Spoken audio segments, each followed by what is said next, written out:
Yo, what's happening, people? Okay, we are live right now, live from the village right now. It is 9 minutes past 8 p.m. right now. It is the 21st of September. Do you remember the 21st night of September? Yeah, that's that night right now. 2023 right now. It is Thursday right now, and it is game night right now. We're about to play Final Fantasy VII. We've been playing this game for a while, but we are at the end. We are near the end. We got some work to do though, because this final boss is kicking my ass something rotten. So here's what we're gonna do. Tried them last week and it didn't quite work out the way I would have liked it to work out, but we did learn a few things, right? We did learn a few things. That's a good thing.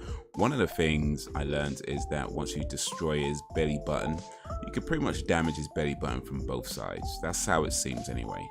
That's how it seems. The other thing I learned is that I'm still gonna need to level up a little bit more. So we'll do that. We'll level up a little bit more, try and get that trickle down effects to our minor characters, since we can't level them up directly. So that's what we're going to do right now. Some leveling, and then maybe try Sephiroth again. But for now, let me switch over to this screen and just chat to y'all for a little bit. But yeah, my day's been okay, I guess. I did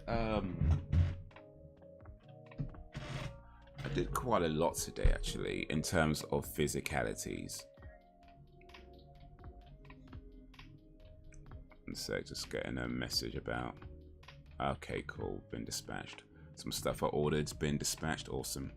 But yeah, I did a lot in terms of physicalities today. So I've been talking about my new, I guess, diet. I don't know if that's the right word to use. I don't really like to use the word diet. I don't think that accurately portrays what it is, but anyway, whatever. I had a slice of cheesecake today, slice of strawberry cheesecake. Which is pretty cool. It was quite nice. I really liked it. But I also did a lot of running. Like, I was on a treadmill and I ran the equivalent of, I'm not sure exactly how far, but I believe it's the equivalent of somewhere around 3.5 miles. And it wasn't all running. There was some walking. There was a lot of walking for the first part, and everyone was running for the last part. It's not the furthest I've ever run, but it's still quite a lot of running anyway. They did some cycling, and there's some more running. So there's a lot of running today. I also started watching The Walking Dead season 6. The first episode is called For the First Time Again, and it's an interesting episode. It's like an hour 5 minutes, so it's quite a long episode, and it's really just like Rick trying to get the guys to Alexandria to recognize the dangers that are out there and how close the dangers are. And something happens at the end of that episode. I won't say what, because it's a spoiler, and even though I'm pretty sure every brother and his mother's seen it by now, whatever, I don't want to spoil it just in case. I don't want to spoil it just in case, but I might get into some spoilers later. We'll see how the chat goes. We'll see how it goes, but for now I won't say nothing. But yeah, I started that today. I got a really cool comment over on my movie channel, where the guy watched a few of my videos and he commented on one of them. And yeah, it was really, really cool to get a comment like that, in the way he just said that, you know, he really likes the videos that he's been watching, and he offered me some suggestions of videos to talk about. And yeah, it's just cool. It's just cool, you know, to be doing my little thing over on the movie channel. It's been doing it for a few years, and it's nice to get comments like that every now and then, you know. You gotta keep going. I'm actually working on a new video for the movie channel. In fact, one of my old videos is due to release tomorrow. It is about Pan's Labyrinth. So look out for that tomorrow. It's an old video that I made years ago. I think about 4 or 5 years ago. What's it, 2023? Yeah, it's probably close to 7 years, actually. Yeah, it's probably close to like 6 or 7 years. But anyway, we did it a while ago, so yeah, re-releasing that on this channel now. as the original home is no longer. But yeah, I'm working on a new video, a brand new video for the channel. It's called Why Thor Love and Thunder is Trash. If you've seen Thor Love and Thunder, you might have some opinions on it. Some people loved it, some people did not like it so much, quite as it typically goes. I think more people liked it than hated it though. According to Rotten Tomatoes, it seems to have gotten a pretty positive response. I didn't like this one all too much, but that's not the reason why I'm trashing it though, because anyway, I still trash movies that I do like, so that's how that goes.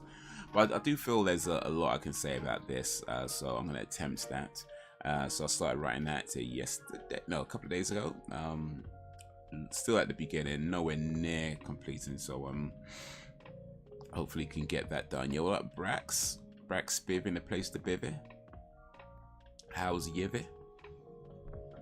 How's your day going? How's your day been? Appreciate you joining this live stream.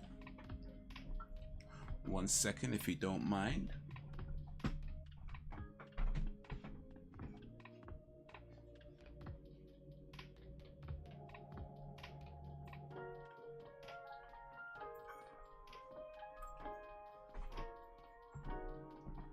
Oof. Just feeling a little bit of a chill, so I thought, let me go put a sweater on. Let me go put a hooded sweater on. Feeling a little bit of a chill. But aside from that, oh, speaking of chill, actually, I was looking up air conditioning units, right? And you can get air conditioning units relatively cheaply for around £200-300. I know it's not cheap, but you know, all things considered, it's not a bad price, like £200-300 for air conditioning units. However, if you want an air conditioning unit that's on your ceiling, like attached to your ceiling, then you're looking at around £2,000, like 2,300, 2,000, like that kind of over £2,000 kind of price. And it's like, yo, it jumps up. If you want one and you don't mind it being on your floor and just kind of having to wheel it around, you know, if you don't mind that, then cool. You could get one for about £200-300. But if you want one on the ceiling, out the way, and just like doing what it needs to do, then yeah, you're looking at over like £2,000, like 2,003, 2,004, like that kind of price. It's crazy. I mean, I guess it's worth it, but damn, you know. Yo, what up, Ben? How you been?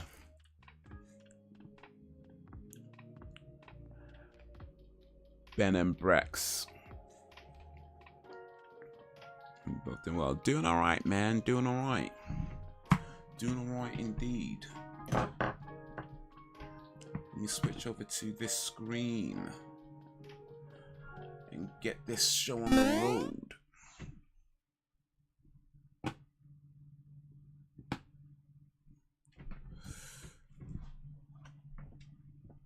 Get this show on the road. So yeah, we gotta do some more leveling up on Final Fantasy VII. Where are we at with these guys? Seems nice. Yeah. I think I need to get Sid up to, I probably need to get them to around 82, 83, I reckon. So yeah, quite a bit to go. Maybe even up to 85. It's the trickle down effect, you know. It's the trickle down effect. But yeah, how you been, man?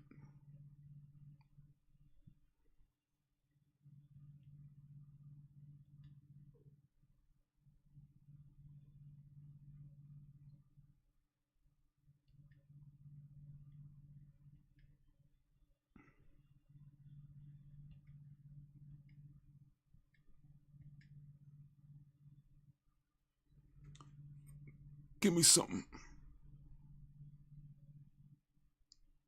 But yeah, man, I was just saying, I've been quite active today. I've actually been very active today, like very active. Like physically active, like.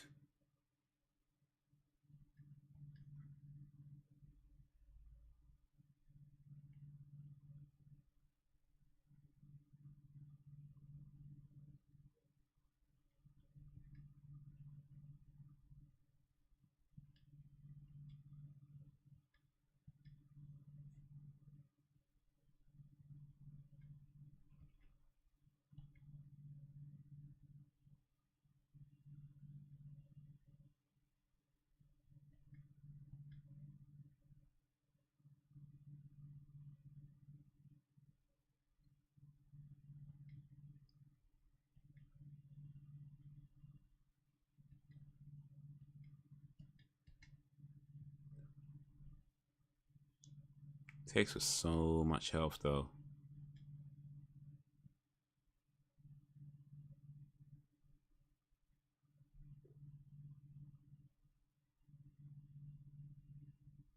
Ish.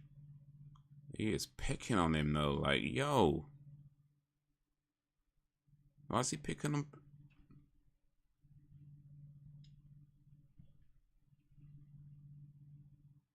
No, we got him. But Brax is out though. Brax is doing good. I said Brax. Barrett is out, sorry. Confusing. BAR and BRA.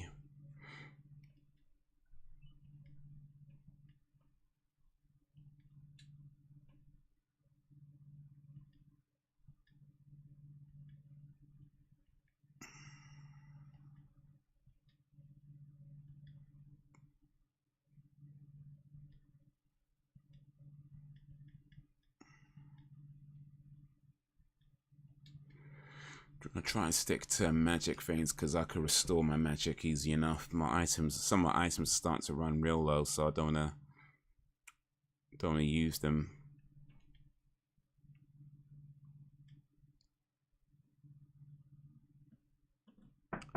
I ain't wanna use them at all.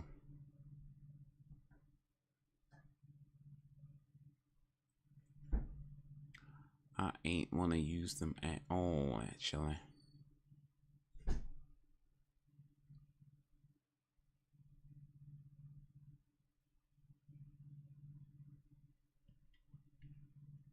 It's like flying eye monster. But yeah, on the comment that I got on the movie channel, one of the things it suggested, what he suggested was that I should do video games, like talk about why certain video games are trash in that kind of, you know, tongue-in-cheek, making fun of it kind of way. And it's not a bad idea. In fact, it is something that I've thought of before. The only thing is that it's going to be difficult to do video games just because, like,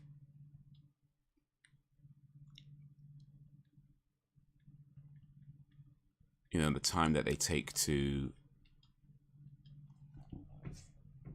play. But he made a suggestion of Tomb Raider, the old school 1996 Tomb Raider. And I was kind of thinking, you know what? Maybe I've been thinking about this all wrong in terms of doing video games, because, like, I've been thinking about, I guess, more current games, right? But current games take forever to get through, like, these days. They're just long. I'm thinking, like, maybe I don't have to do current games. Maybe I can do what I was doing with the movies and talk about some of the older films, like...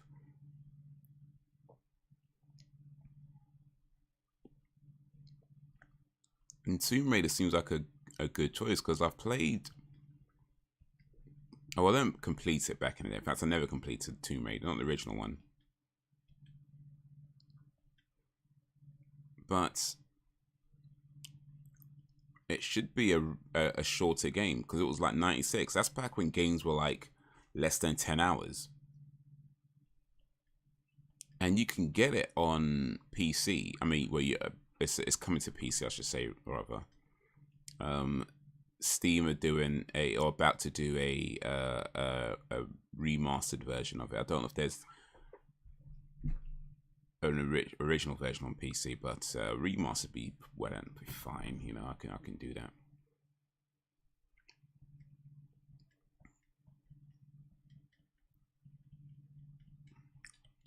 So yeah, I mean, it might not be anytime soon, but yeah, Tomb Raider might be one to do.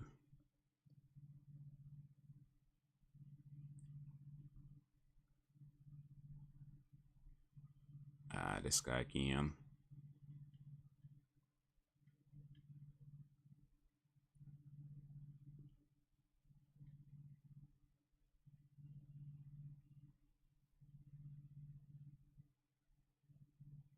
Gosh. Phoenix down. You know what? Let me attack here.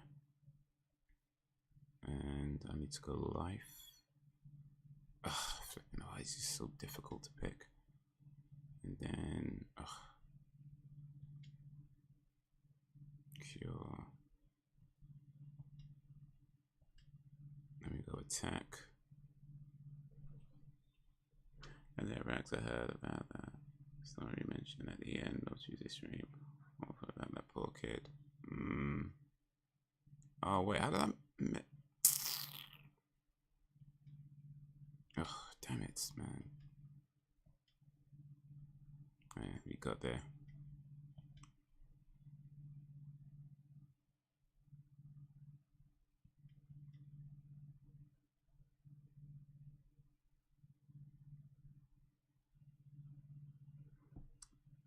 This guy's a bully.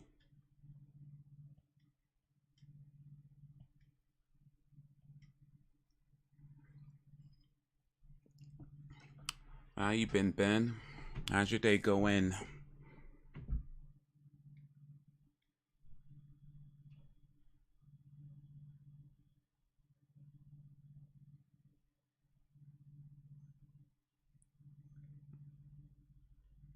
Yo.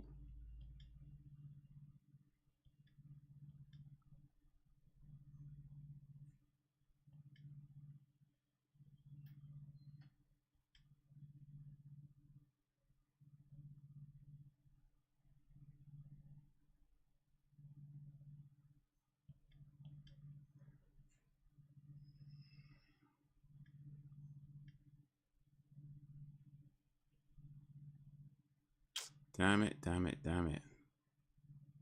Why does he take so much health off when it comes to clouds though? Like, that is nonsense.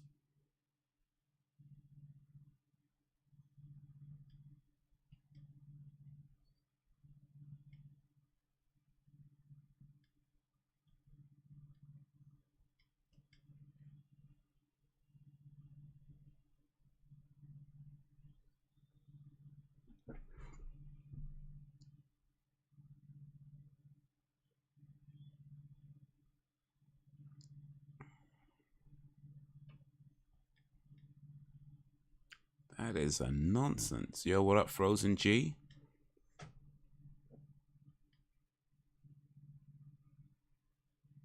Yeah, we got him. Frozen G in a place to be. How is ye?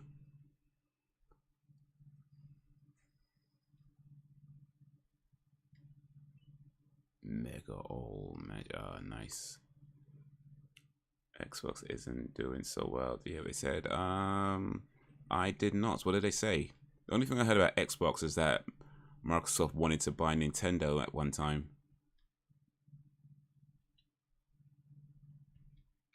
And they probably still do, really, but it's probably not going to happen anytime soon.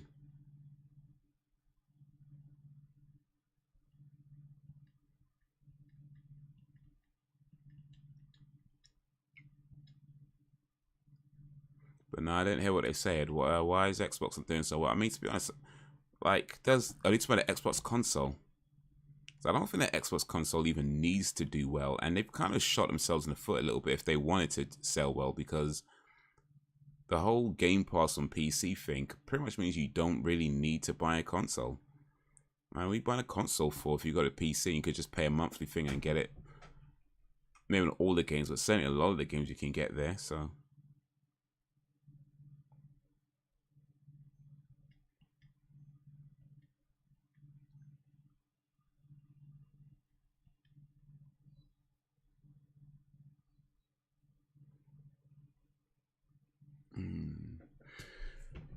They said that they will leave the industry if Xbox doesn't do well. They're not going to leave the industry. Come on now. You don't believe that, do you? There's no way Microsoft are leaving the gaming industry. Not anytime soon anyway. And certainly not based on the sales of an Xbox. You know, like, if anything, they'll just adapt how they distribute games, which they're pretty much doing already, but they're not going to leave the industry. You know how long Microsoft have been in the games industry? Like, Microsoft have been in the games long before Xbox. Like, things like Flight Simulator, like, they used to make all these, like, Flight Simulator, and is probably the most popular one, but yeah, they've been making, like, Microsoft Game Studios goes back a long time. It's not new. You know what I mean? It's not new at all. Like, not even close to being new. But yeah, so if anything, they might adapt things, like maybe they don't focus on consoles, but leaving the games industry, nah, I don't think so. That's cap. I don't think so. I don't think so. It'd be a long time before Microsoft leave games, and it wouldn't be just based on how well an Xbox sells, especially when they do things purposefully that give you reasons to not buy an Xbox.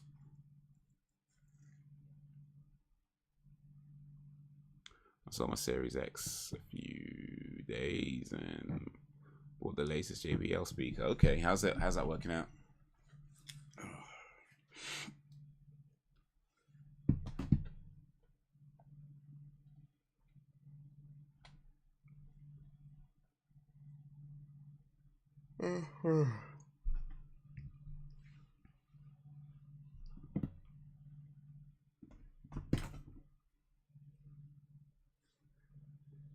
It's awesome, nice.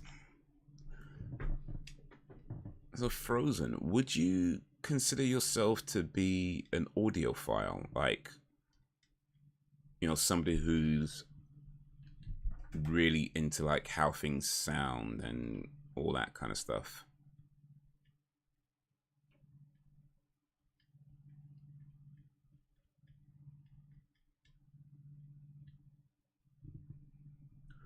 $270 watts of power, built-in Alexa, and good assistant.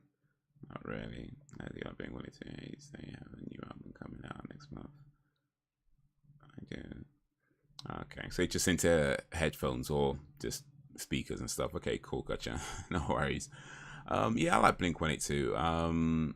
They got a new album coming out. All right, cool. Might check that. I haven't really paid much attention to them in recent years though, but I used to listen to Blink-182 a lot back here, and probably, when were they popular? I think they were at their peak, sort of early 2000s, I want to say. That kind of era, like 2003, 4, 5-ish, I want to say, like when they were releasing things like Take Off Your Pants and Jacket,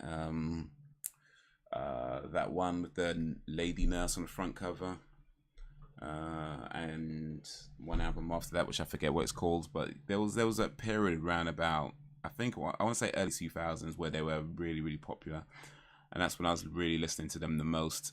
And then they split up, and then they got back together, and they split up again, and then got back together. So I wasn't really paying attention. So gives some sense of immersion. Going to their UK tour. They touring as well. But they got the original members back, right? Because I forget their names, but I know because they got like 2 singers. And the one with the black hair, I think he's the one that left. And then he started another band called Angels and Airwaves, and they were actually pretty decent. Actually, I remember hearing their songs, some of their songs, and I think I listened to their album as well. But Angels and Airwaves, like they were pretty cool. But then the 2 others, I think they started another band. It was like Travis Barker and Mark Hoppus, I want to say. I think they started another band, but I can't remember how. I think they were okay. I mean, I don't remember a whole lot, but I'm pretty sure they started another band, and then I guess that ended at some point, and Angels and Airwaves ended, and then they patched up their differences and got back together, and then split up again and got back to yeah. Like I said, I wasn't paying a whole lot of attention. I'm just hearing stuff.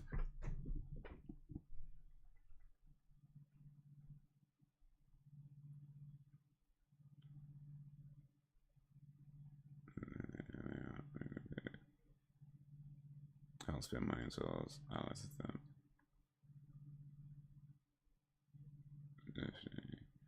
Expensive, yeah, no, for sure they can be. They can definitely be very expensive. But if you like them enough, it's worth it. And that's the thing, though. It's like the tickets are expensive, but you know you're getting a good. I guess. Well, it depends on the artist. Let's be honest. It depends on the artist. Some artists would charge you the earth for tickets and deliver a basic show where they don't even sing the songs.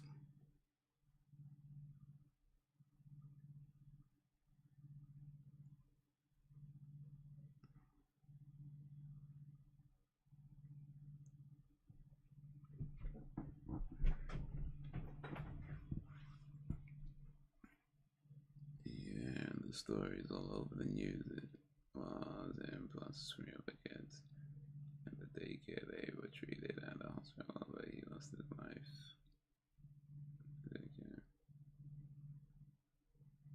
Not even get shot there. Well, at concerts, I mean, it's happened, so yeah.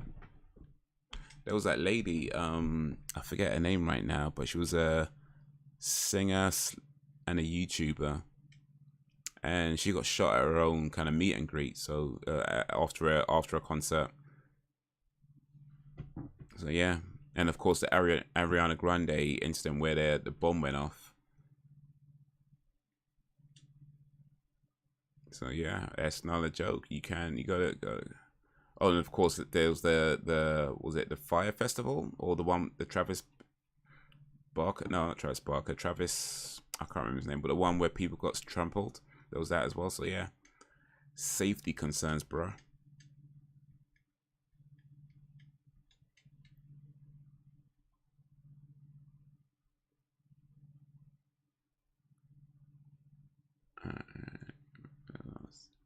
You do you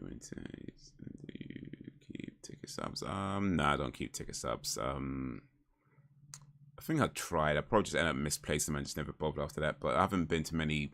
Well, I haven't been to many big concerts like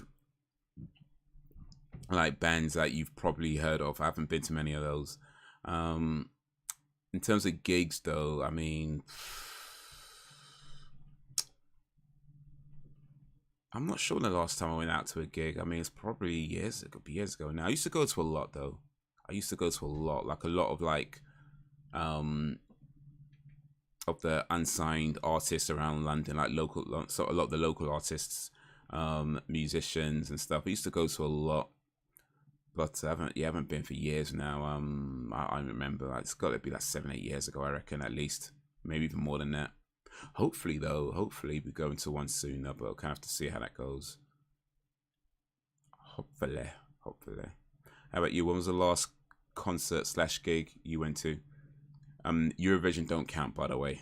So when was the last actual artist, actual musician artist?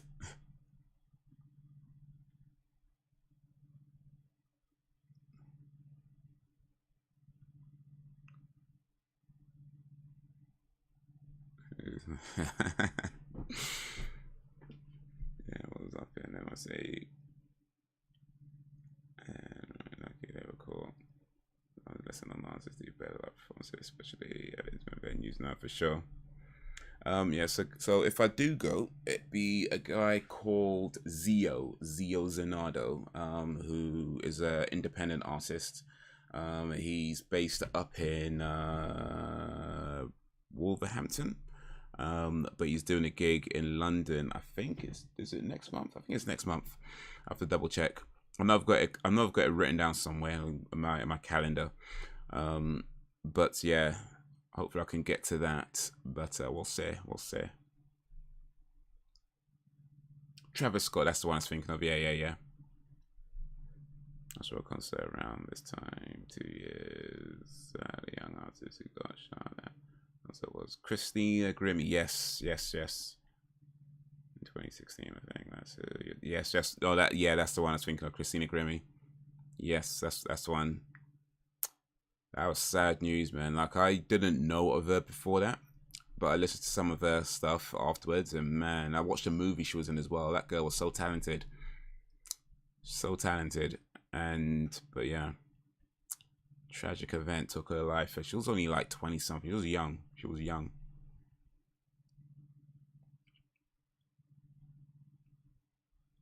Yo, what up, Sam? Sam B and a place to be.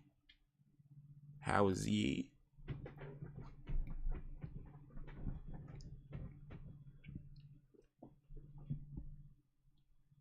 Tuesday, 16th May 2023, Cornelia Jacobs, Lafayette, London, England. The way you wrote that, Ben, I'm guessing you do actually keep ticket stubs. Is will that be right? Do you actually keep the ticket stubs and just like copy that right off the stub? Cornelia Jacobs. I don't even know if I've heard of Cornelia Jacobs. I don't think I've heard of Cornelia Jacobs. What kind of music she sing? She was a former Eurovision Song Contest for Sweden. Okay, probably haven't heard of her.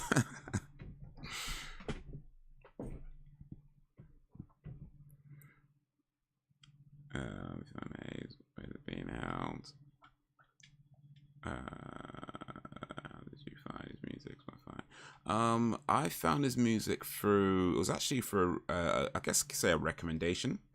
It was back when I used to do music reactions, and somebody suggested that I do a reaction to his, and I did, and I really liked his stuff, and I was like, damn, this guy's really good, man. Also, I got to interview him for my podcast as well, so that was really cool. Interviewed him last year, I want to say. Yeah, it was last year. Talked to him about his music, and he's like, you know, very like influenced by video games, anime, you know, that kind of stuff. So we talked about that as well. But yeah, heard of him initially for a recommendation, and he ended up sticking around. Yo, what up, Reese? Reese's Pieces in the places. Yeah, well, they digital now, but I did keep ticket stubs. I'll keep Word documents with all the list of most fun events and gigs I attended, which I copied. Okay. I'm not sure if that's sad or cool. Maybe a little bit of both. Maybe a little bit of both. Maybe I think I don't know. Maybe a little more cool than sad, or a little more sad than cool. You guys can decide. But no, I'm playing. If I feel like we all got things that we're interested in. We all got things that we're kind of geeky about, and ain't nothing wrong with that. Ain't nothing wrong with that at all.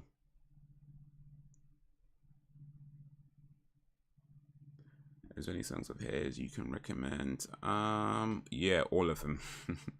Now he's got a. Oh, wait a minute. Oh, missed. Awesome. He's got a series of songs called Wolverine 1, 2, and 3. Well, Wolverine, then Wolverine 2, Wolverine 3. Those are really good. And then one called Ego Death is really good. But yeah, Zeo, Z-E-O, Zenardo, Z-E-O-N-A-R-D-O. Like Leo Leonardo, but with a Z. Zeo Zenardo.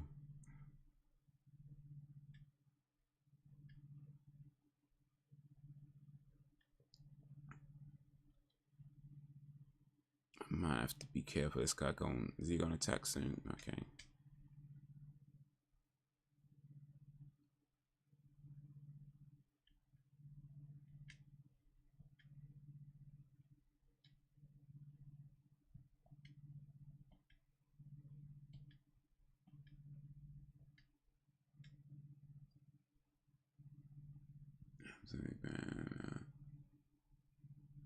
Link to podcast video. Yeah, yeah, that'd be somewhere.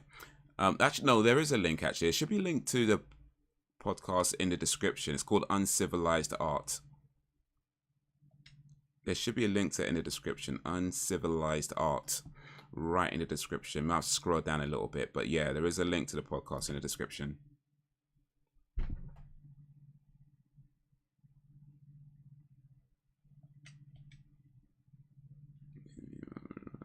Stepping down as chairman of the News Corp. Dude's 92. Should have stepped down like 100 years ago.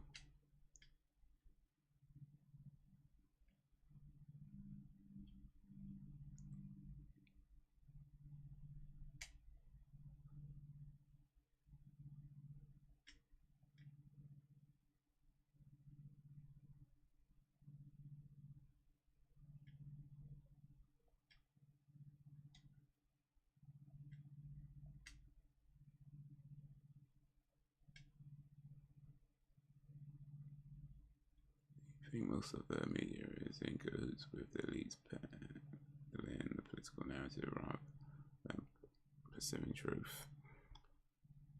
I mean, yeah. I mean, it's one of those things where you can't prove it, or at least not in any real way, but yeah. I mean, it makes sense, right? It makes sense. I mean, if you're like a really rich elite, whatever, right? It makes sense that you'd want to control certain public perceptions, not just of your own company or other things that you're interested in, but just how other things. It makes sense that, you know, you'd want to, especially if there's like some dodgy things going on in your company, it makes sense that you want to direct people's attentions away from that. And if you have connections with people in the media, which it wouldn't be hard to do if you got that level of money, it makes sense that you would use that to your advantage as best as you can. So yeah.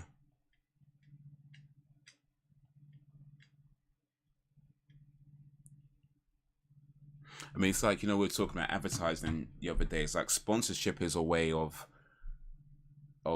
creating a public image of yourself, a good public image of yourself, especially if you can get in with people who are considered trustworthy. But everybody has their price. You know, everybody has their price. But if you're a company and you're trying to create an image of yourself, a good image of yourself, and you can get like a YouTuber who's popular and has a positive and already has a positive image, it doesn't matter if people don't buy whatever you're selling. Just the fact that you can be associated with that person creates a good image for yourself. So, and that's granted not quite what we were just talking about, but it's a way of manipulating people's thoughts, because when you associate something with something positive, you generally think positive things of it. But yeah, everybody has a price. Everybody has a price. Club and you ain't in it, yeah. I'm not only thinking. Oh, that American dream, right? Well, it's not exactly a joke though, is it? It might have been a stand-up comedy show, but boy, that man was not joking. Gotta be asleep to believe it, yeah. Also, the city can sign us those who will question their provenance and purpose, and he said, of content for those who are not members of their rarefied class. Do you think that will ever change? I mean, never say never, right? But I mean, it's unlikely. I think that I would say that it could change in a sense that the people are going to change, right? As the old guard go out and the new people come in, and inevitably new people are going to have new ideas and want to do things differently. So things like, things will change, but I don't think they'll necessarily like, I don't know if you know the saying, the more things change, the more things stay the same. That's kind of how I think about it. So yeah, there's always going to be people who'd want to manipulate the way you think about certain things. It just be maybe what they want you to think is going to change. You know what I mean? So yeah, there'll be change. It just, I don't think it'd be necessarily a change for us, for us regular folk. Monday Guy Fox came about. Yeah, but who trying to blow themselves up though? Who trying to do that?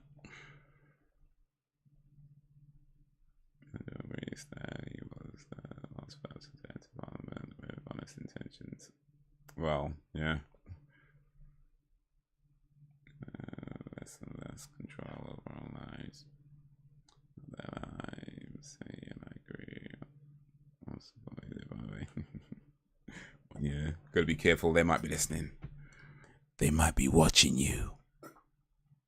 I always feel like somebody's watching me. Any kind of media is politically driven until stopped. It won't change.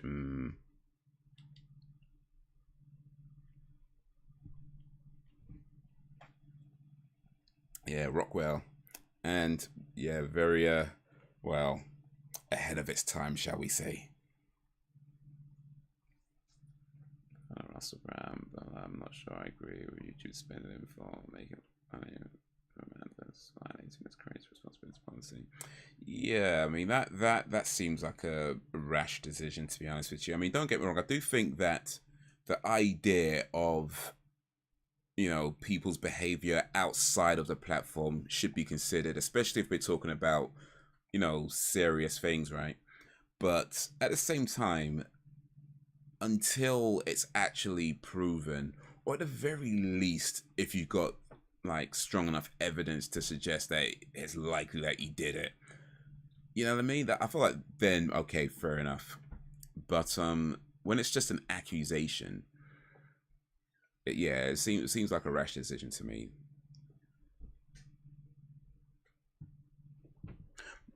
But the unfortunate truth is that they can do that. You know, it's in their terms and conditions. They can do that. So there's no like legal recourse for Russell Brand to like sue them or something. In fact, there was like a similar thing, I think about 4 or 5 years ago with PewDiePie, where he had shot a whole series with them. It was called Scare PewDiePie or something like that. And he did like a season 2. And it had all these different people in it, like Mark Septiceye? Jack Septiceye. All these different people were supposed to be in it, you know, and it was apparently supposed to be bigger and better than the previous. I never watched it, so I wouldn't know, but it was supposed to be bigger and better than the previous season. Just as it was getting ready to be released, they just hit the brakes on it. Went, nope, we're not putting it out, because at the time it was like an N-word controversy or something. I can't remember. He's had loads of controversies. I can't keep up with them all. But there was some kind of controversy that PewDiePie got into at the time, and just before, I think it was like maybe days even before it was supposed to be released, they just hit the brakes and cancelled it, and it was like that was that. It never got released. And even though he's now back in their good books, it still ain't never been released. And they can do that. YouTube can do that. They can make them decisions.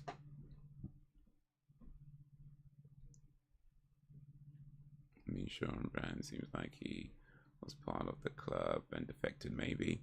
Yeah, that's probably about right. At least that's yeah, I think that seems to me. I think most people would agree with that, because he definitely was very much. I can remember when he was in the mainstream, when he was in movies and he was doing like big gigs, and you know, I can remember that. Like, he was in quite a few movies actually.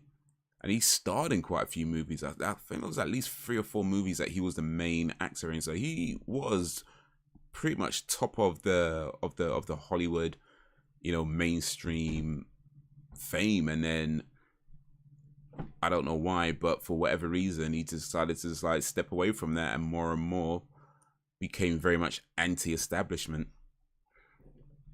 So I don't know. Maybe he saw something that he didn't like. Maybe he got invited to the boardrooms, took a step in the room, and saw something that horrified him. He was like, "Nope, I can't do this no more." Maybe. Name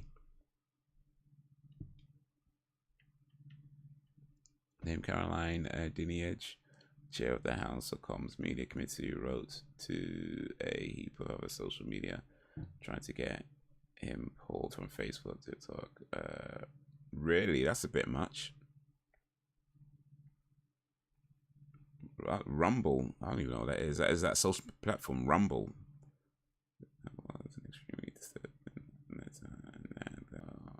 Anything about Rumble, but fair play to them. Oh, indeed, big up Rumble. The day Sans be in silence is the day I'll start listening to him. You know what? That's probably a good general rule to keep. Actually, I think that's a good general rule to keep. The day somebody gets silenced, the day you should start listening to them, or maybe you should have been listening to them before. Either way, that seems like a good general rule. Maybe I should see what this guy's saying after all then.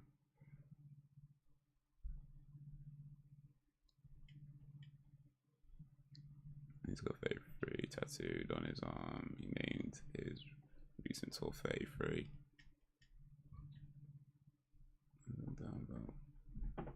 That means 31st degree Mason. Freemason. Oh, okay. So yeah, I didn't know that either, by the way. So yeah, appreciate you asking and appreciate you answering, Reese. Don't trust all that stuff. Fred.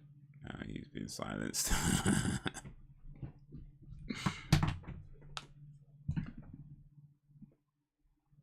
Come back, Fred. I got pictures of Taylor Swift's feet.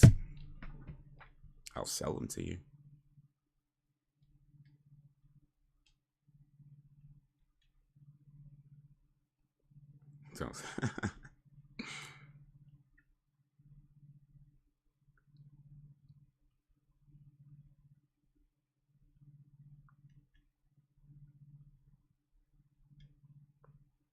He denies the links to Freemasonry and says he just likes the number something, but it seems massively sus to me.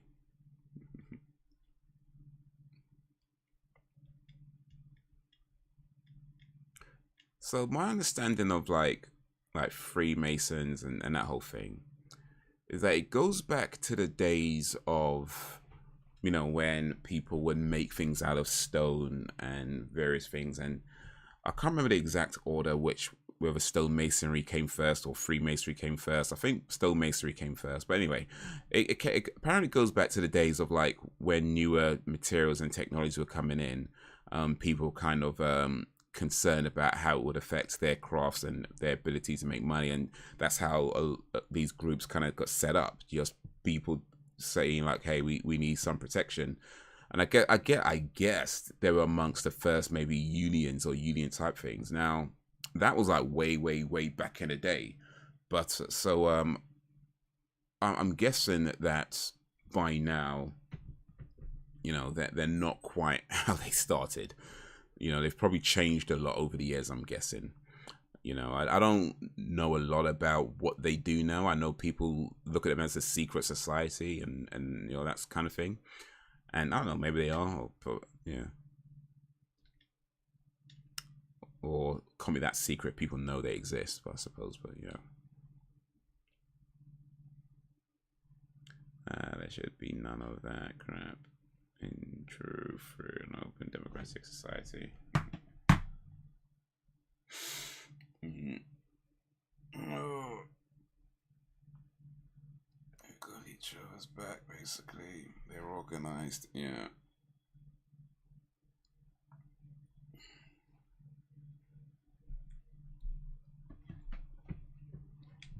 I actually did read about how the Illuminati started. So the Illuminati started in Germany. I forget the name of the town, but it was in Germany, and it was this guy who was a university professor, and at the time he was the only university professor that didn't believe in God. So he was, you know, everyone else believed there was a God, and he was the only one that didn't. And because of that, he kind of felt, you know, a bit outcasted. People made fun, blah, blah, blah, that kind of thing, right? And so eventually he kind of gets his group together and calls it Illuminati, which means the enlightened. And they would, you know, discuss ideas and talk about, you know, their beliefs and this sort of thing. But they would also do things where they would go around town and what have they done to me? Okay, here we go. They'll go around town and maybe do like some light vandalism and stuff like that. And that's kind of how they became known as this sort of criminal organization of sorts. But of course, once you start getting known like that, you start keeping yourself to yourself, and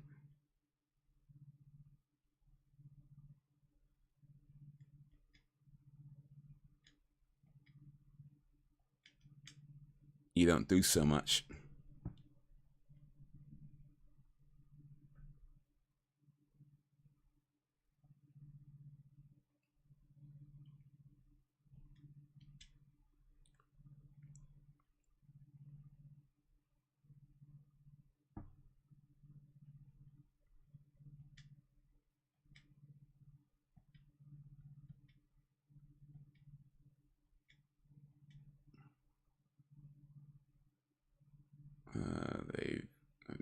All the US coppers are Masons. Okay. Oh wait, coppers as in police or coppers as in like metal?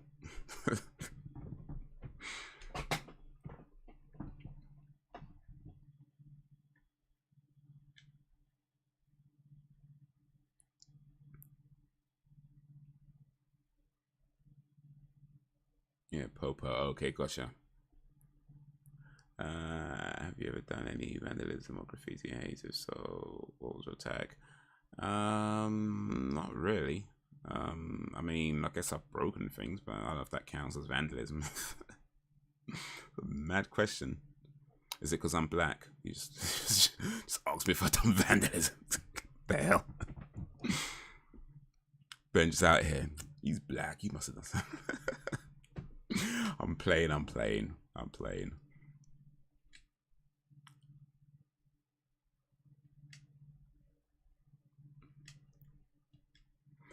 But nah, I don't. No, I don't think. No, I've never done vandalism. I guess I've kind of. I mean, I did have like a pen once. It was like a graffiti pen. It was a writing pen, really. And I remember drawing some stuff on some walls, but nah, I never really not like tags. I mean, I was never like a graffiti artist. Nah, nothing like that. Like I ain't done that. I wrote on a wall once, maybe, if that counts.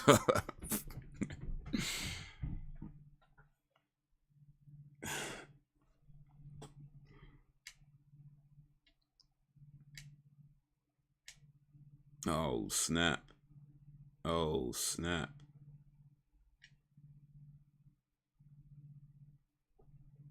Oh snap! This is not good at all. I need to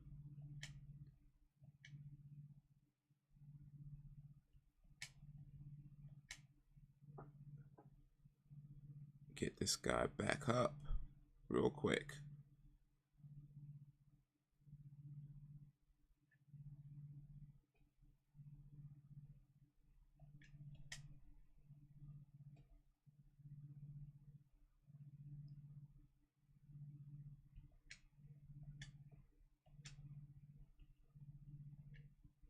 And this guy.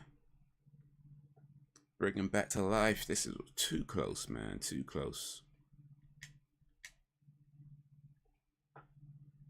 Yeah, being yeah. Maybe look bad. I don't mean it like that.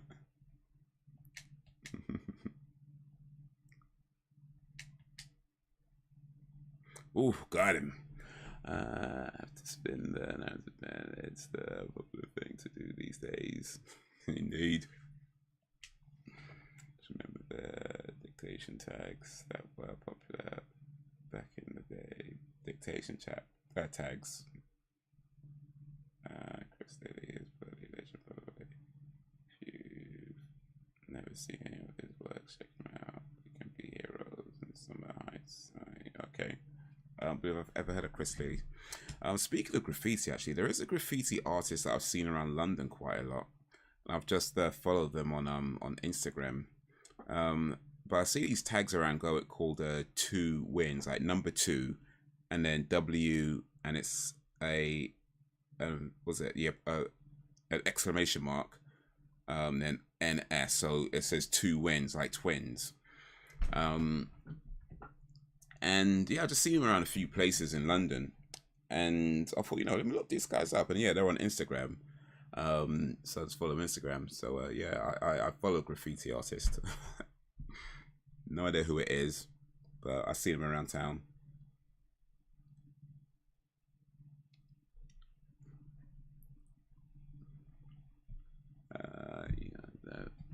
Those sticky alien things that came in a little plastic egg thing, and everyone took them at the walls at schools. I vaguely remember those. I think, I don't know. Like, I feel like I remember it, but I can't really picture it in my head right now. Aliens, bullshit rumor.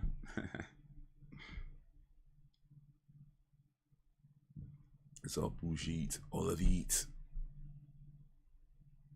I've not seen Babel. No, that's a Brad Pitt movie, isn't it? He looks ghastly, but somehow very talented.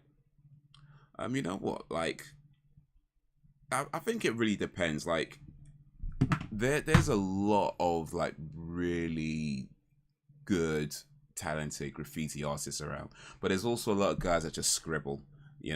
And for me, I feel like if all you're gonna do is scribble your graffiti tag name on something, that's lame to me. But if you've like drawn something, like really kind of like put something there, I mean, I get that it's illegal, and you should have permission. I get that, but at the same time, at least then it's like you can see that they're an artist. You know what I mean? Like, you can see that there is a passion and an art there. But yeah, if all you just was scribble your name on something, it's like, nah, that's lame to me. It's like, you can't scribble your name on somebody's shop. Like why? Like, trying to say their shop is yours? Nah, you did nothing. You did nothing. But yeah, I've definitely seen quite a lot of like really talented graffiti around. And what's cool actually is that there are quite a few places where they'll commission street artists. So they'll have like a boards that put up, and they'll get them to do like a mural or something like that. That's really cool that it happens. It doesn't maybe happen enough, but yeah, that does happen, where you get like a wall and get like something like local artists, rather than graffitiing somebody's shop, or climbing up on some train station somewhere, and rather than doing that, it's like there's a wall they can use. But yeah, that's really cool when that happens. And he was in it, and I want to watch this underrated film, Babel. I'm gonna be honest with you, Brax. I don't think I'm gonna add that to my watch list, because from what I can remember, that film just sounds boring. I remember hearing about the film, and it sounded absolutely boring. Let me look it up real quick.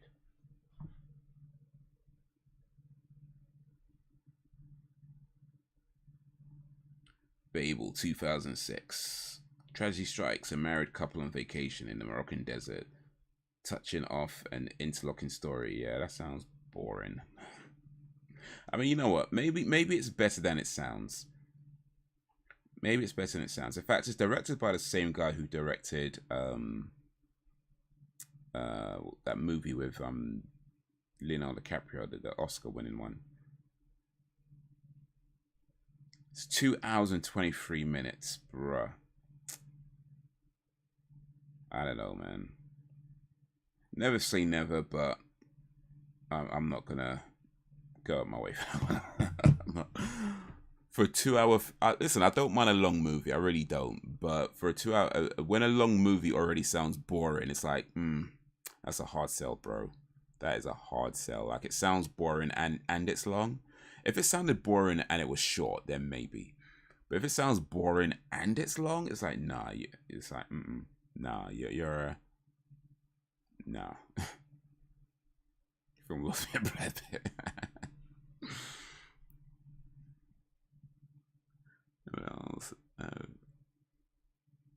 It's amazed by email graffiti on the French railway network. When I went there, everything was tagged. Oh, big out there, huh? What's else? Desk set. School we're writing on. Usually there would be a load of F chewing gum stuff on the underside. Oh yeah, now we had those. I mean, that's just like school tables, right? You throw all over the school table and stick chewing gum underneath.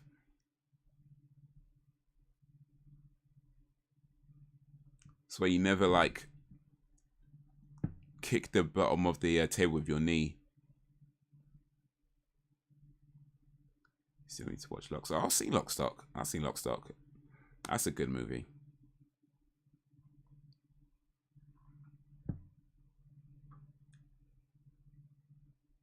James Cameron.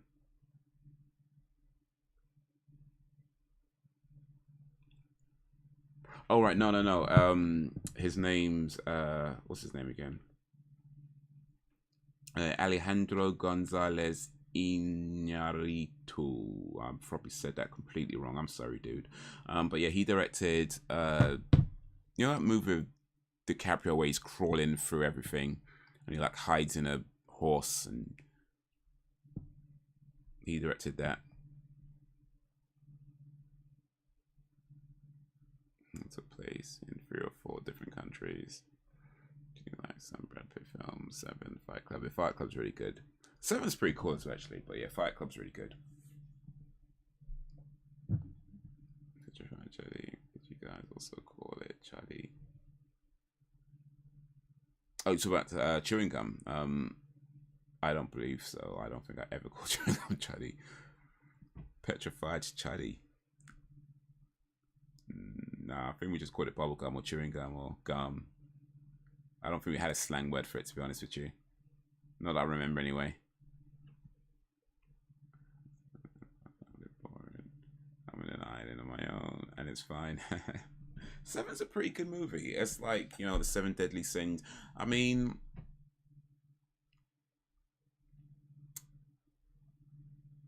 I don't know if I call it masterpiece, but it's definitely pretty good. It's definitely pretty good, you know, like.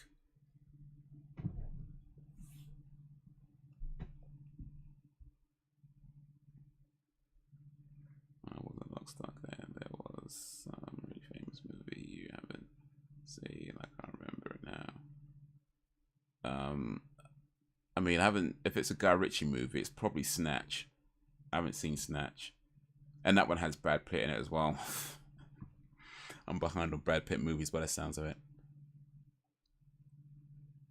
Empire of the Sun also. It's a great movie. Empire of the Sun. Ain't it the one with like the young Christian Bale?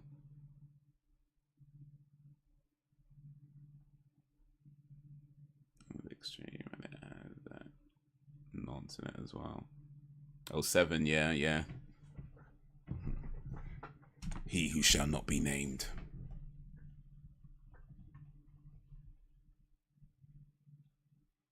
Wasn't for me. Maybe I'll watch it again. See if after all these years my opinion's changed, but I'm not in a hurry. Yeah, no, for sure. I mean, there's probably other movies that you around that era that you might enjoy more than 7. Yeah, young Christian Bale, that's right. Yeah. I've not seen the film, but yeah, I know of the movie.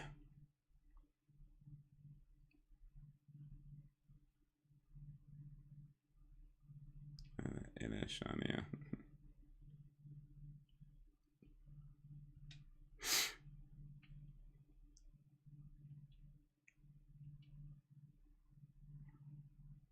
$79. Oh man, leveling takes so long, man. Leveling takes long.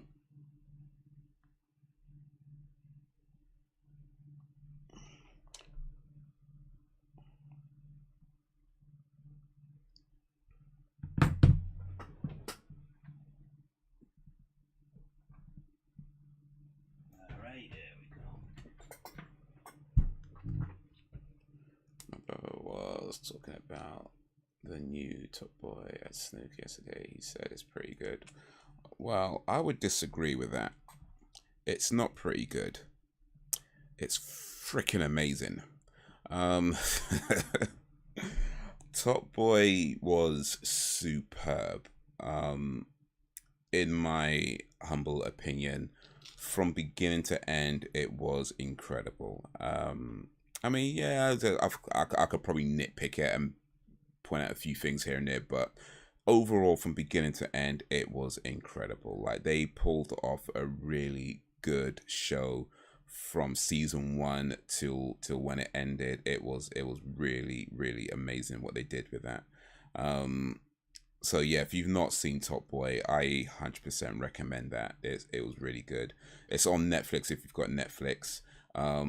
You'd have to start with Top Boy Summer House and then go into Top Boy. Top Boy Summer House was when it was on Channel 4, and then Top Boy is when Netflix took over. And it's like 6-7 years in between them. But yeah, it's great. It is really good.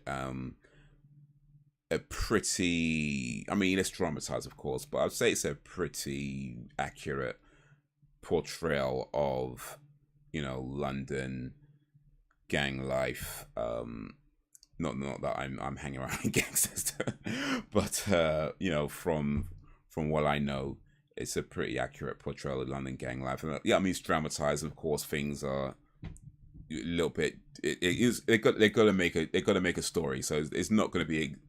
You know what I mean? It's a TV show, right? You have to allow them some creative liberties. But yeah, it's a pretty accurate portrayal, and it's just a great show, and it's a great story they told, and the way it all came to a culmination, it was just. So yeah, if you've not seen Top Boy, that's a big recommendation from me.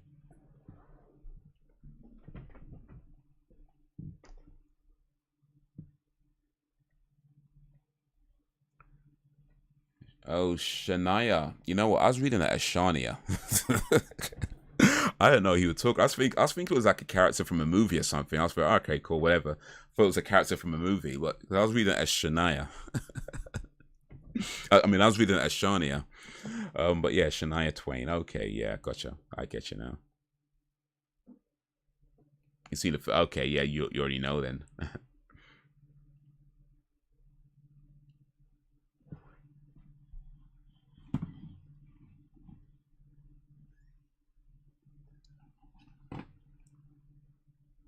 Oof.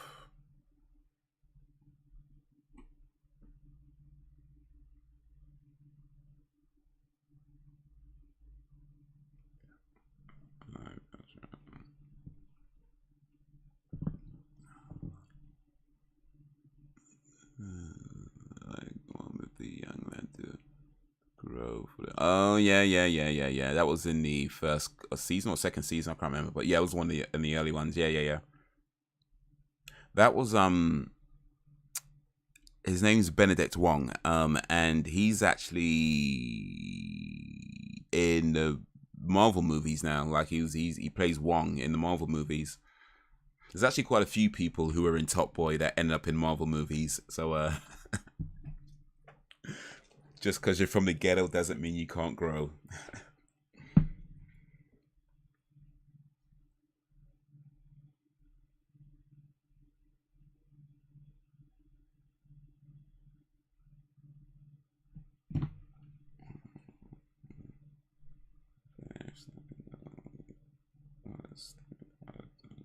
Sliding Doors.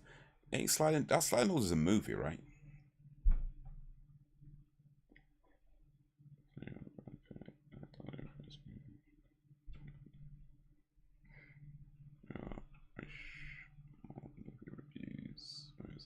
As y'all said.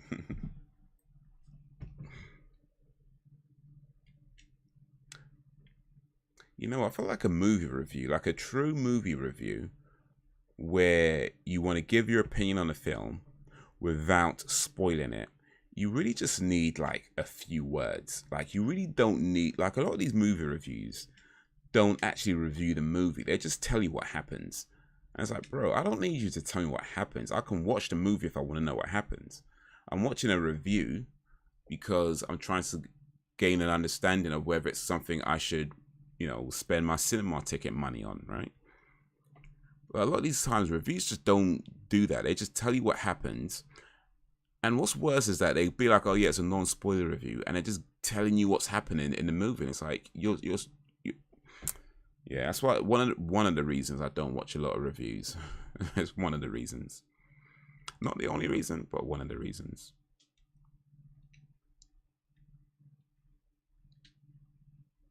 But you know what though? You can probably just do a review with one word, or even better, one emoji. Actually, maybe not one emoji. You probably need like 3 or 4 emojis to be fair. But yeah, you could do a review with just one word and maybe 3 or 4 emojis.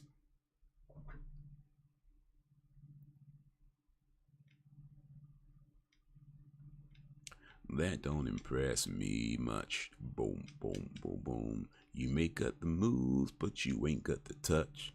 My name is Shania and not Shania.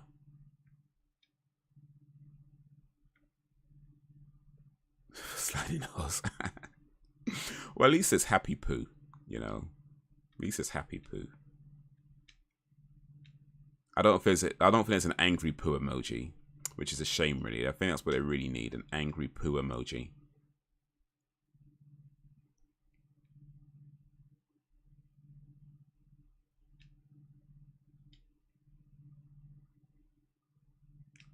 That don't impress me much. Boom, boom, boom, boom. You ain't got the moves, but you ain't got the touch. Boo, boo, boo, boo, and I do, do, do, do. Do, do, do, do, do, do, do. Middle of the night, that don't impress me much.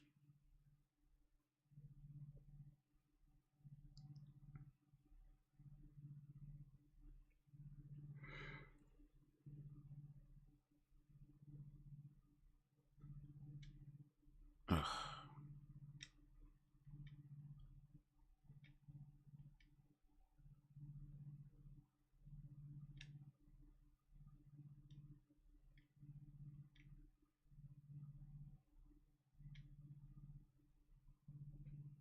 Need a put emoji with steam and flies.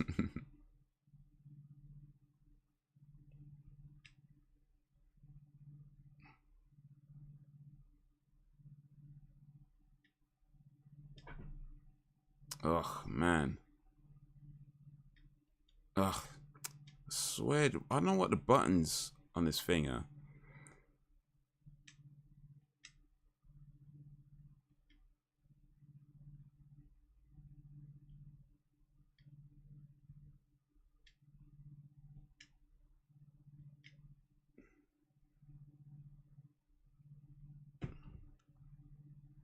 But yeah, we need like a lot more emojis, I think, because like emojis have become a way that people use to communicate now. Like it's at a point where you could get in trouble by using the wrong emojis. Like it's like that now. And if it's gonna be like that, then fine, but we're gonna need like more emojis. You know, we need more emojis.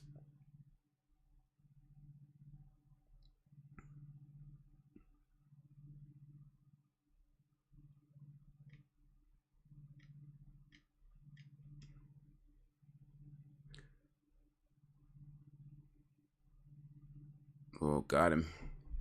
I don't like this. Shall I howl? Evil like Jack Black, but not my movie. Did you like Tenacious D?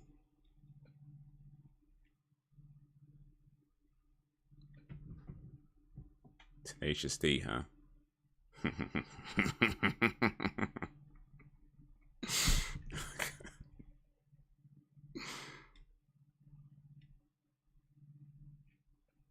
I mean, I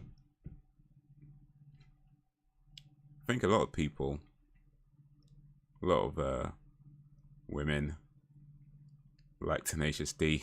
I mean, it's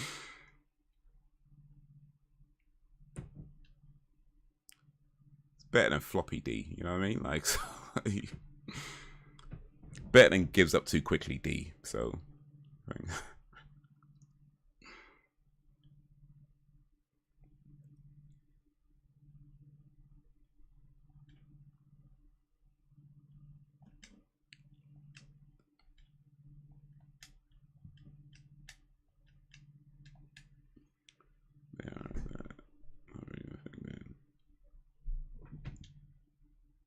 Yeah, Tenacious D, the band, they were all popular for a while, but yeah, I never really got into them all too much.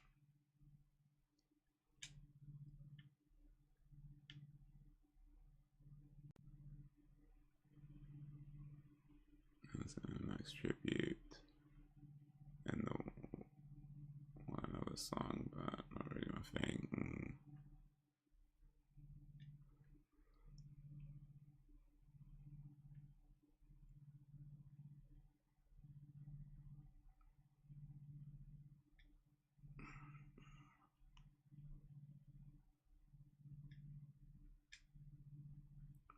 Pick of Destiny.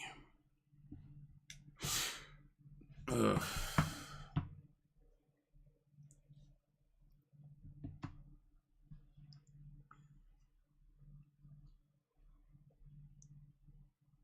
I tell them they always still likes DVDs.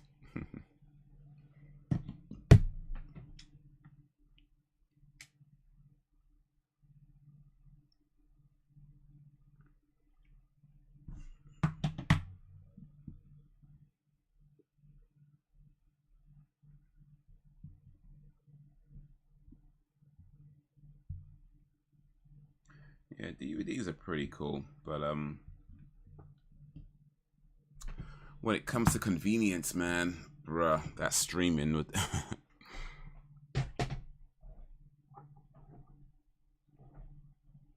how's that the devil's music to me, man?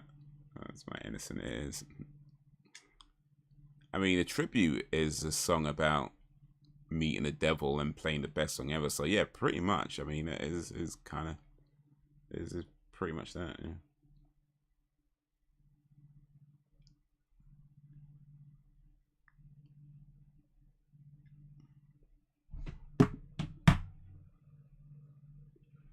Yeah.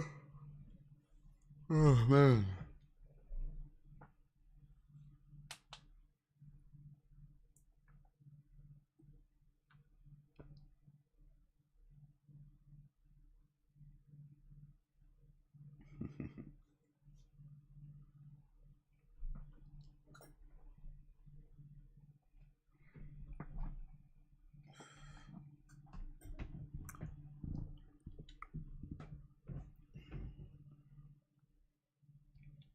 All right, here's a question for you guys. Since DVDs came up, do you remember the 21st night of September? do you remember the very first DVD you ever bought? Do you remember the very first DVD you ever bought? Not rented, not borrowed, the very first you ever bought.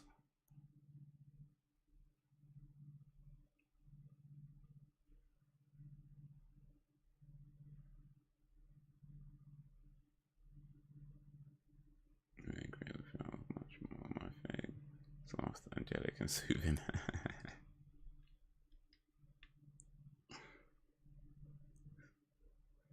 Don't remember. Well, okay. I actually do remember the first I ever bought. Well, technically, it was the first two I bought. No, wait.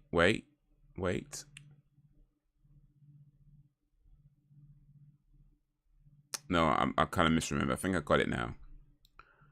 I bought online Office Space. It was an imported DVD, Region 1 imported. And I bought that along with another DVD, which I don't remember. However, before they arrived... No, that's not right.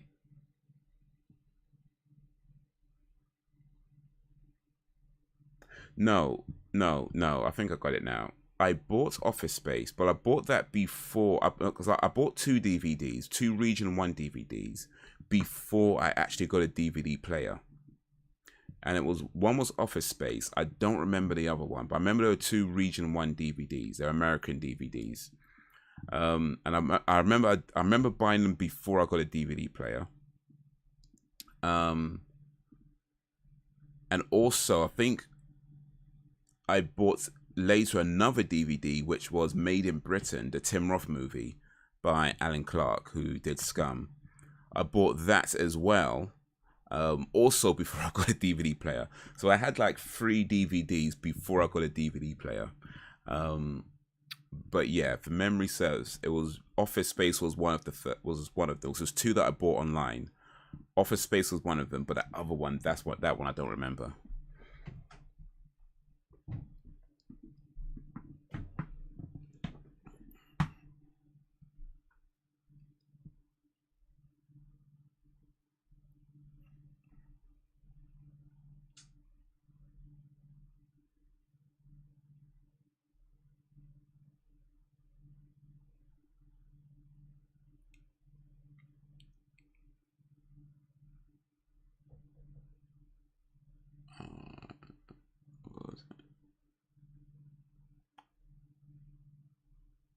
Jennifer Aniston from Friends.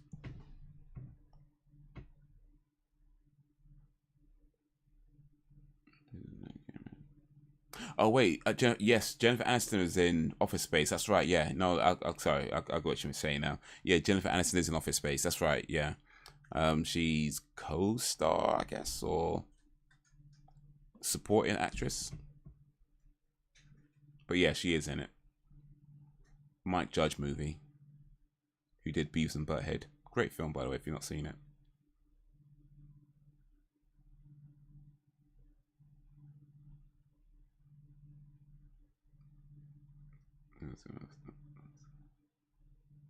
Never be, maybe, but whenever I can. I think I've seen it, but not 100% sure. I think no, you'd know if you'd seen Office Space. I'm sure you'd know if you've seen it, even if you don't remember a lot of the movie. I think you'd know if you've seen it. It's just that kind of film. It's that kind of film. It's funny. It's got so many parts that still get quoted till this day. You know, yeah, I'm pretty sure if you've seen it, you'd know you've seen it. You know, even if it was a long time ago, you maybe forgotten a lot that's happened in it. I feel you know you'd seen it. It's just that type of movie. But in any case, maybe worth watching again for the first time.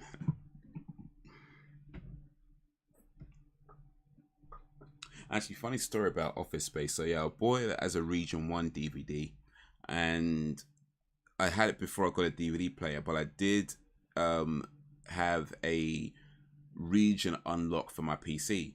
So I put the DVD in my PC, right? Pull it in, and bear in mind, this is the very first time I'm watching any kind of DVD or any kind of like Region 1 DVD on my computer.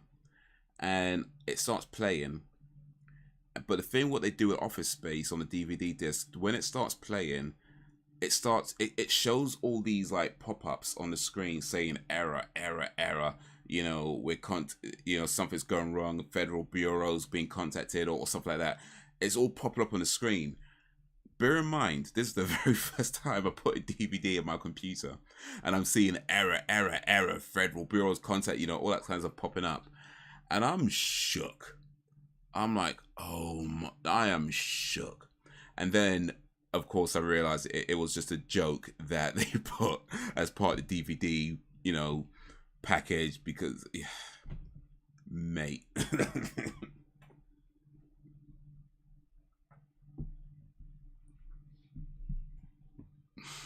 Mate.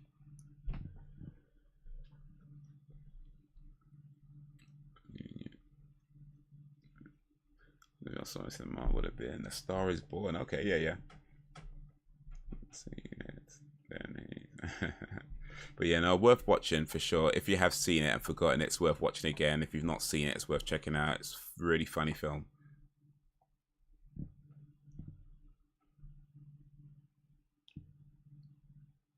Come out in the cinema, I've been booked in to see Expendables 4, yeah, and saw 10, yeah. Expendables 4. That should be an interesting movie. Because it's been a while since the last Expendables film, so Be interested to see how what kind of direction they go in, especially with like, you know, Schwarzenegger not there, Willis not there. Well, Willis wasn't there in part 3 either, but you know, a few of the Jet Li's not in 4, is he? I don't think Jet Li's in Expendables 4, which is a big shame if he's not, because he was a big part of Expendables 1 and 2.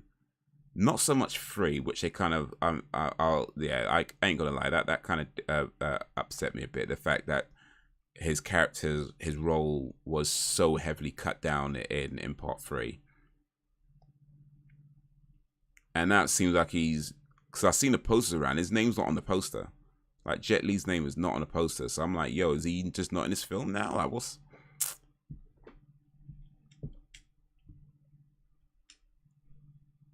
It's a damn shame if he's not.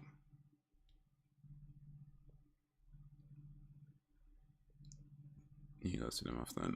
Not very often these days. I mean, I'd like to, but unfortunately, it doesn't quite work out that way. So I haven't been for quite a while as well. I think the last time I went was Ant-Man and the Quantumania.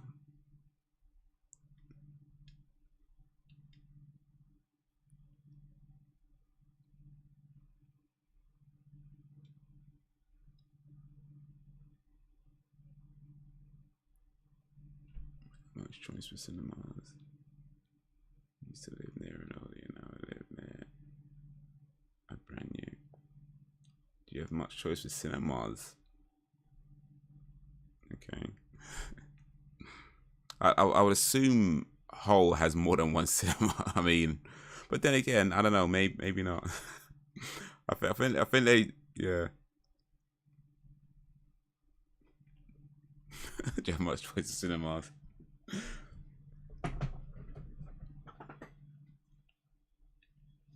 Mate, it's like you live in like some small village somewhere.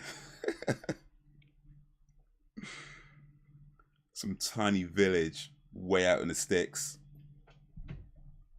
We've got one picture house that opened in 1853. They show one movie every year. You gotta be careful with the seats because they just break.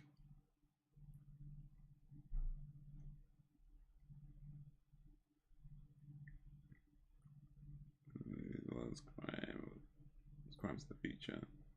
Somewhere at a mall in Alabama. Yeah, I do like the cinema, but yeah, unfortunately, I don't get to go all too often. Hopefully, I'll get to go a little bit more, but not too much right now. And they have mobiles and some trucks. Oh, that's really cool.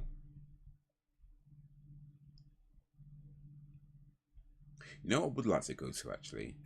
An open air cinema, like a drive-through type thing, like a drive-in type cinema. I've never been to one of those, or any kind of open air cinema. I'd like to go to, like, because they do have them around in London. But yeah, I've never been. But I think that would be pretty cool to do, an open air cinema.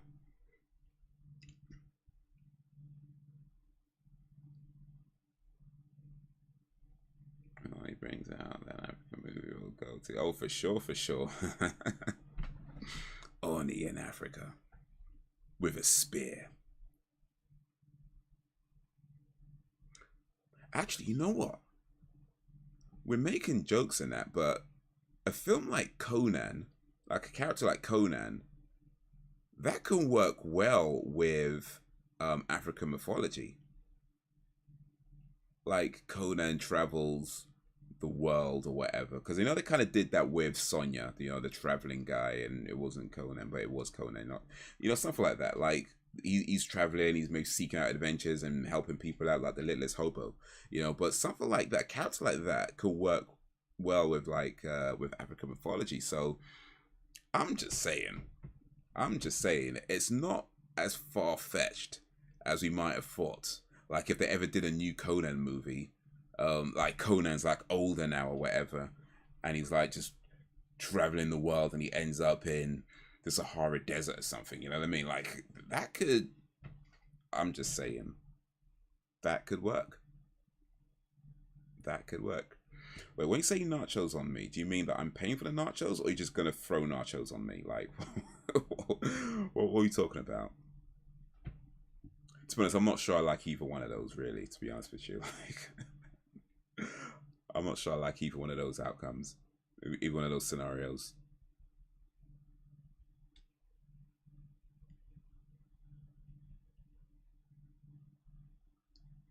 There's a business here in the States that has these some houses going all the way back to the 1930s and 50s.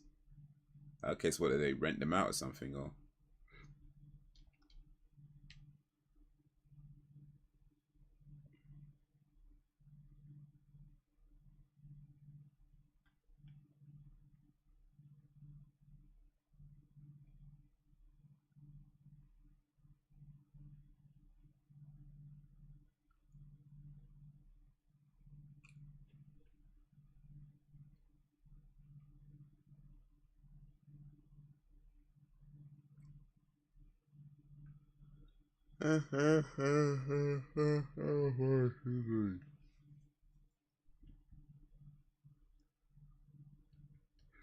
Alright,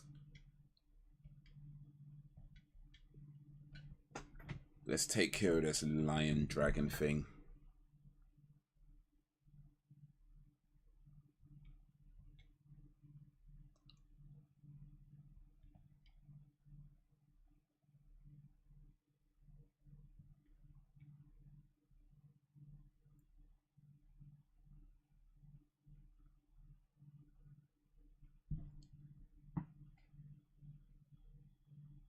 Oh,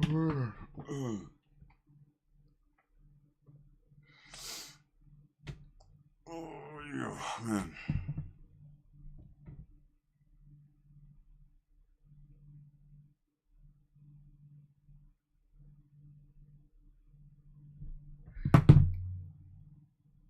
Oh, wait. Am I finally got Barrett up to 80? Nope, I don't. I don't. Not far away, though. Maybe just a few more.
Yeah, probably not bad.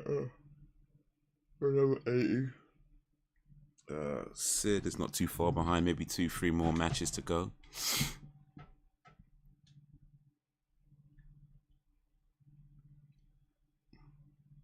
What I'm going to do is, if I get Sid to 80 for now, then I'm going to play something else, because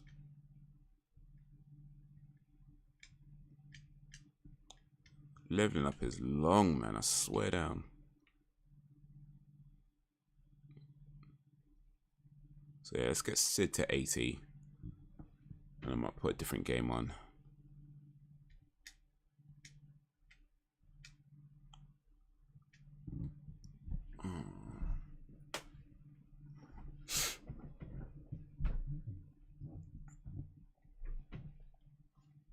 They're going to make you long it out, isn't it?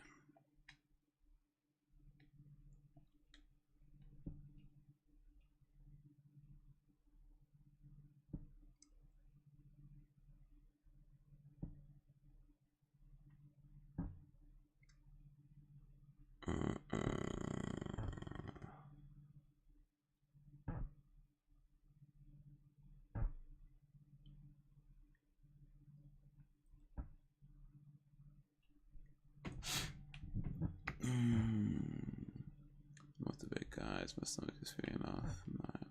Oh, it's a shame, Sam. Hopefully you feel better soon. Appreciate you coming through. Good night. Sleep tight. I hope the bed bugs do not bite. Yeah, hopefully you feel better.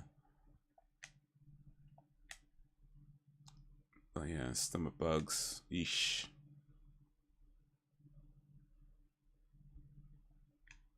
You take care, Sammy.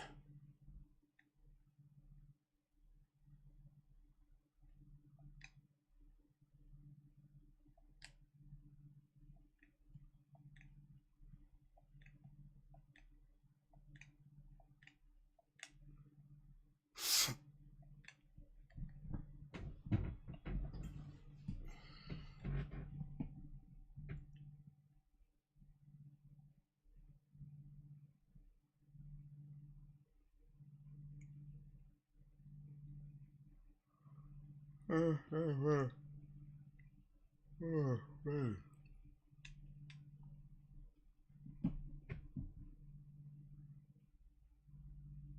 you gonna finish him, bruh.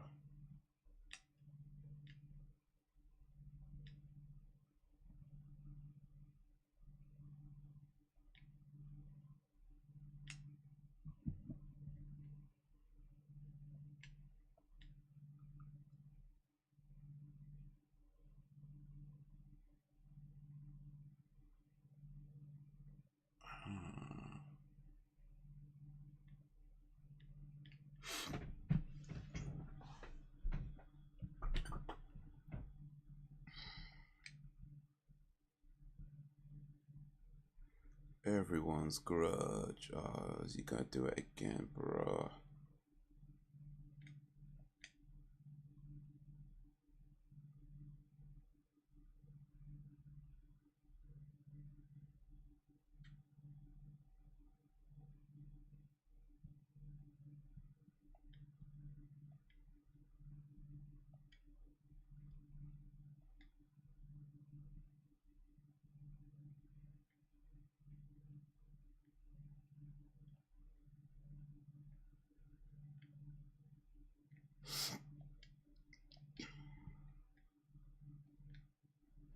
Ish, ish, ish, ish, ish.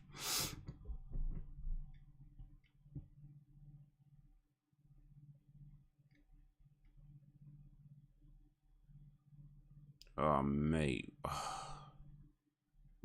How many times, though?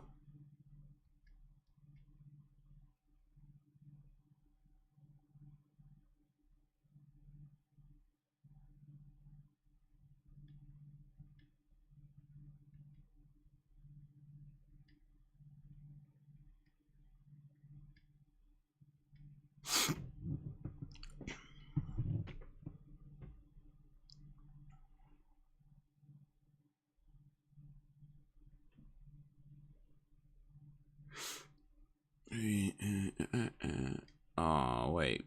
Oh. Man got Barrett right before I got him.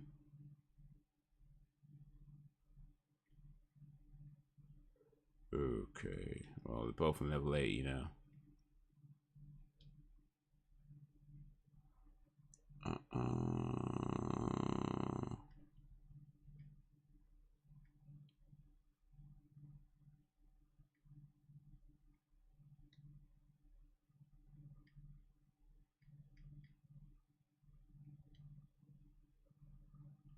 So I'll hope you feel better soon.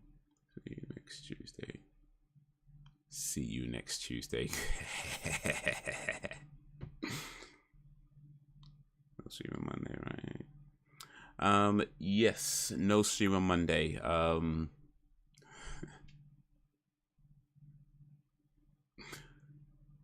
stream on Monday. So yeah, Tuesday will be the next stream.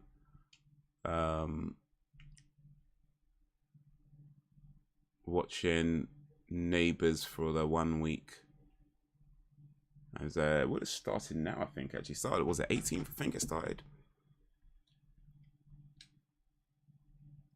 But yeah, on Neighbours for 1 week, for 1 week only, and then back to X-Files season 4. and then X-Files season 5, and then we be ending on season 5, which takes us up to about the 1st or 2nd week in January with that. Hey, you said it, dude.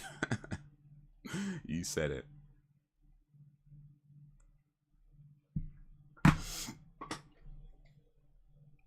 We've got more leveling to do in this game, but I ain't gonna lie, man, I'm kind of bored right now, so I'm gonna do something else.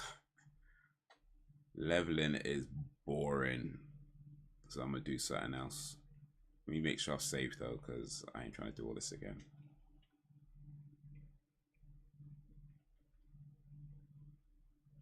Misha Barton from the OC is in the Neighbors reboot. Okay, I mean, I don't know who that is, but okay. I think I know the name Misha Barton. I'm sure I've heard it before. I never watched the OC though, so I don't think that's where I would have heard it. But I guess I've heard it around. I'm assuming she's famous.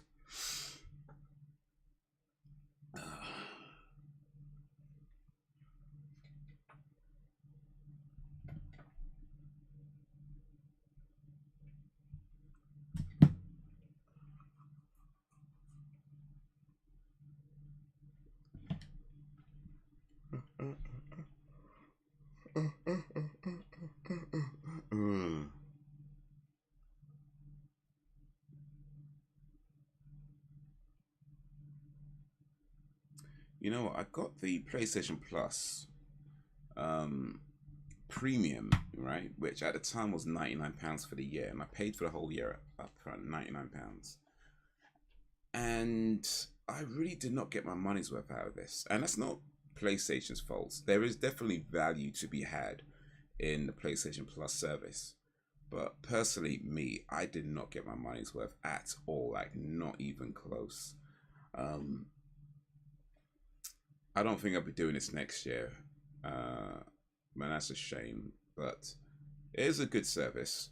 It's just people in my position, I don't think are gonna get the value out of it at what you're paying for. It's just at the rate at which I get through games, I may as well just be buying the games individually, you know, because the money that I spent for the year, £99, and I've only really played 2 games, and both those games added together do not come to £99, you know. So yeah.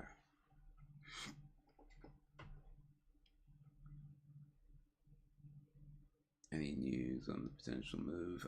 No real news. I mean, I still got to apply for the agreement in principle, but I should hopefully be doing that either next month, well, even October or November. But yeah, that's really just the next thing. Apply for that and then go from there. But yeah, no news. In the meantime, though, I have been getting the documents and things that I'm gonna need to that I'll need to produce for the application. So I've got those. But yeah, that's that's pretty much it so far. Just I decided I want to wait a little bit to apply because the agreement in principle is valid for 6 months, and I want to make sure I've got plenty of time to, you know, look and see what's out there. And if I do it now, I kind of feel like it's that time. It might be at a point where I don't have as much time as I might need. So I'd rather do it so that, you know, I'm not rushing, or either that, one, I'm not rushing, and 2, I'm not using up most of that 6 months doing nothing, you know. So yeah, I just want to wait a little bit. So yeah, maybe October, November, apply then. Hopefully, it all goes through, and yeah, start making the real movements. Well, in terms of, you know, buying and stuff. That makes sense. Well, the only folk. Some areas. Do you have criteria of what you want? You're not too fussy. I mean, I'd like it to be a place. I mean, Yeah, I'm not at the moment. I would say I'm not overly concerned about where it is exactly. I mean, I know it's not going to be in London. I cannot afford places in London, so there's that. And I mean, I guess as long as it's a nice enough place and you feel like you're getting a decent something for your money and that kind of thing, and if at all possible, it'd be nice to have a garage, but I think that might be a bit of a pipe dream, to be honest with you. I think any houses with a garage might be a little bit out of my range, but you never know. You never know, right? You never know. Maybe I'll get lucky. But yeah. Well, the thing is that, I mean, there's a few different options, and I think the most ideal option is to get a house, rent out half of it, and live in the other half, right? That I think be the most ideal option for me, in at least for the immediate sort of foreseeable future. But yeah, depending on the type of place I can get, I may not even be able to do that. I may have to decide between living in it myself, the whole thing myself, or rent that out to somebody to live in it themselves, and I'll stay here. As far as my job goes, though, like my work, I mean, it is very flexible, so I'm not tied to one place, but there are limits in terms of like where my license operates. I don't have a cab license for Middlesbrough, which is one of the places I was looking at, for example. So I'd have to apply for, if I was to go there, for example, I'd have to apply for a whole new license to do cab work there. And it works differently there as well. So like you don't have Uber in Middlesbrough. So depending on where it is, there'd be things that I'd have to do differently. But you know what? I mean, it's all kind of like whatever, because ultimately, God willing, I can find work. Whether it's cab work or something else, I can find work. And it's just figuring out what you need to do, and maybe I'll start doing more deliveries than cab work or something like that. I don't know. But yeah, we'll see, man. We'll see.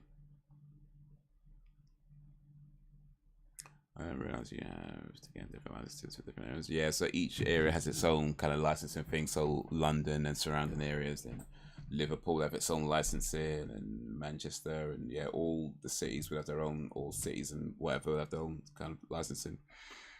So if you have a license in one area, it doesn't mean you can't work in another area without a license for that part. I've not looked at Newcastle, no. I've not, but never say never, right? Why I man? Yeah, I could speak with a Geordie accent. Why I man? Why am do yum yum? Why I man?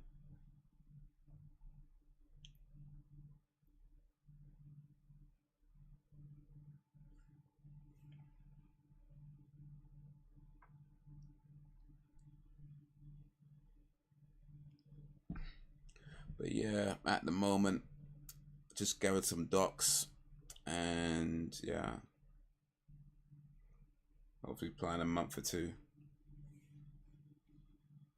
and then go from there.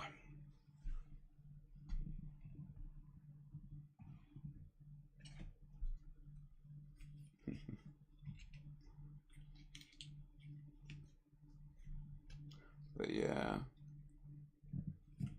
we'll share. We'll share. Hopefully, I can get a place that doesn't require a lot of work. I mean, I figured any place I get is probably going to require at least some work, right? But hopefully that it's not a place where I'm having to like fix everything. you know? You move into a place and it's like nothing is working, everything is broken, everything needs to be replaced. Hopefully it's not like that. I reckon it's probably gonna have some things that maybe like repainting this, or you know, something might need to be fixed here and there, and I feel like that's fine. That's fine. But hopefully it's not like literally everything needs to go, and it's like, bruh, I just spent however much money on this place, and now I've got to find a whole nother set of money just to actually be able to live it in. You know what I mean? But yeah.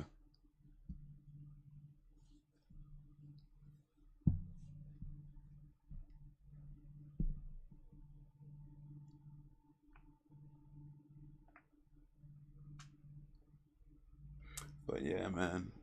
We'll see how it all goes.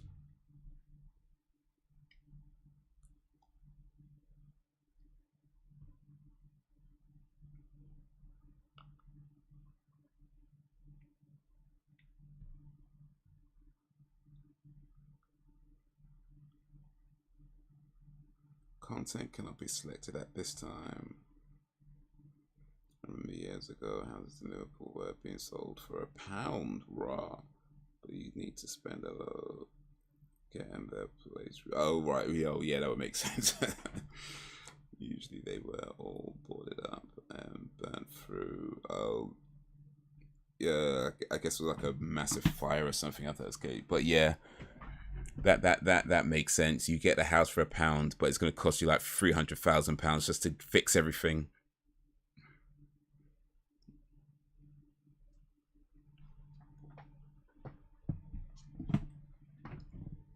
I wouldn't mind doing some DIY though, but certain things you gotta have to get professionals for though. I reckon, like anything with like electrics or plumbing work, you're gonna have to get professionals for.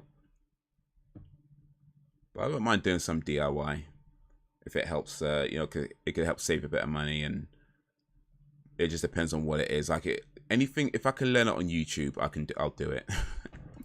Anything you can learn by watching a few videos on YouTube, I'll do that. Anything that you might actually need qualifications for, then yeah, just get the professionals. Just get the professionals.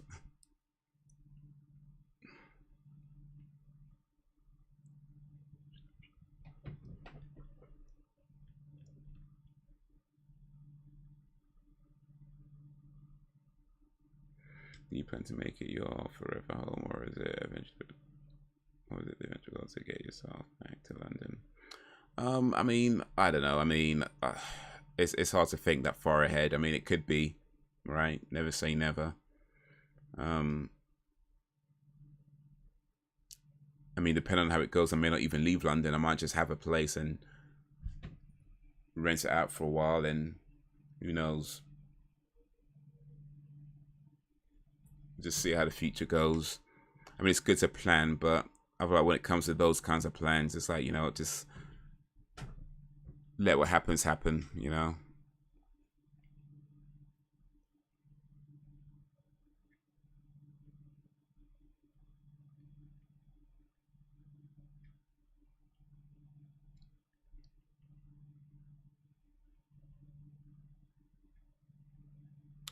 Maybe it could be forever home. Maybe it can be almost forever home. You know, we'll see.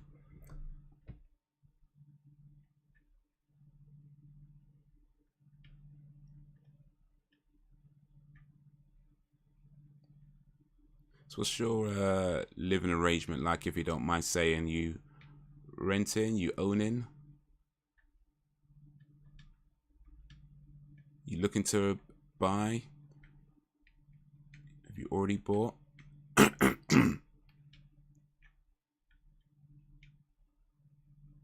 Eesh.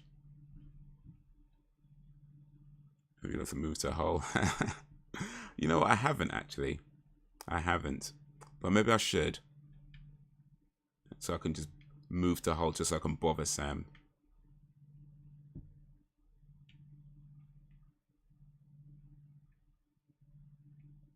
Just show up unannounced at Sam's doorstep like, yo, man wants food, innit? I heard you be cooking food.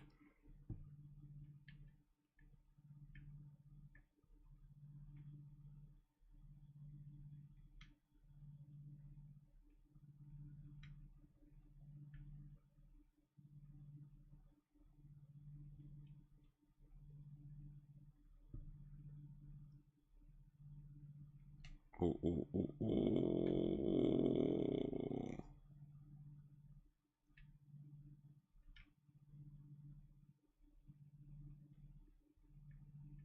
Ooh. Ish.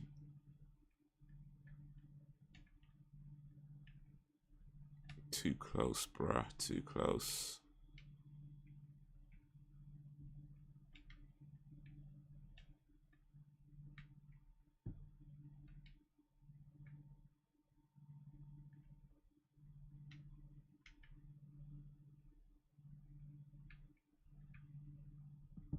Ish, ish, ish, ish.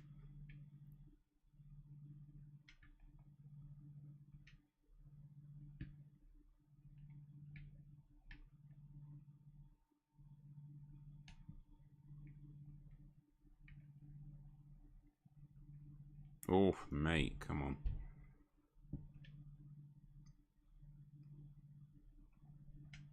Ay, ay, ay. 1.6 million.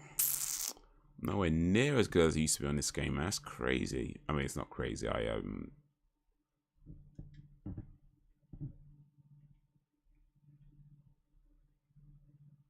haven't played for a while. That's typically what happens when you don't play games for a while, or at least don't play it properly.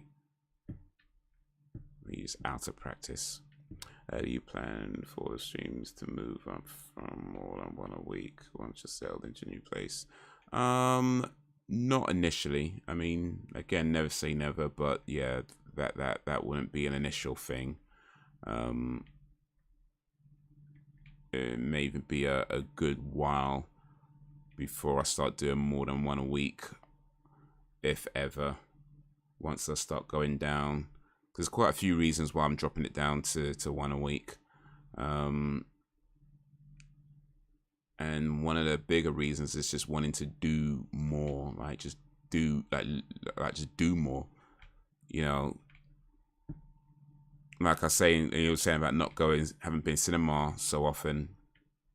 That's one of the reasons, to be honest with you. Like, it's difficult to get time to go cinema, and one of the reasons for that is the stream schedule. It's not the only reason I'm cutting down, but I'm just saying, like, it's difficult to like do stuff. I don't know what I can cancel the stream here and there, but then if I'm doing that, it's like, how many of I cancel it is, you know what I mean? So it's like, you know what, let me just change the schedule, ease it out, maybe eventually get back to doing more, but I think for now, for the foreseeable future, for the time, yeah, I'll say once it drops, that's, yeah, got a few more months, couple more. How we go? What we now? October? No, November. What we now? No, September. We're almost October. So we've got 2 and a bit months to go of this schedule, and then be like, all right, cool. Let me get my ass out into the world. But yeah, I think once it does drop, though, one of the things that hopefully does happen is that, and you know, being able to go out a bit more and have more time for that sort of thing, is I'll be able to start doing more. You know, I used to do like the impromptu streams where I'd be in my car and just like turn my camera on or something. I think I'll be able to do more of those because I'd have, you know, more time. I'll just be like, all right, cool. Let me just chat for you guys. So it's not that every week is just one stream a week, and there might be a few here where I can do some other stuff. But as far as the scheduled streaming goes, and yeah, that'll be just one in a week from January,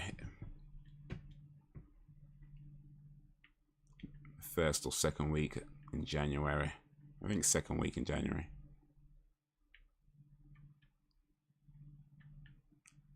Once we get to the end of X-Files season 5.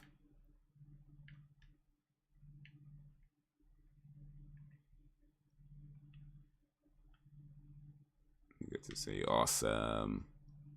But yeah, I just want to try and do more and plan more and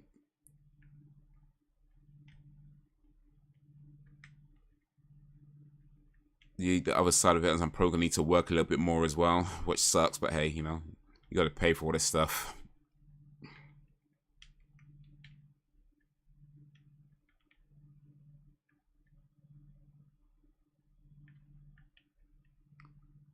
Yeah, and hopefully be able to vlog a little bit more as well. Take y'all on some adventures with me. I ain't vlogging no dates though, I'll tell you that now. Like,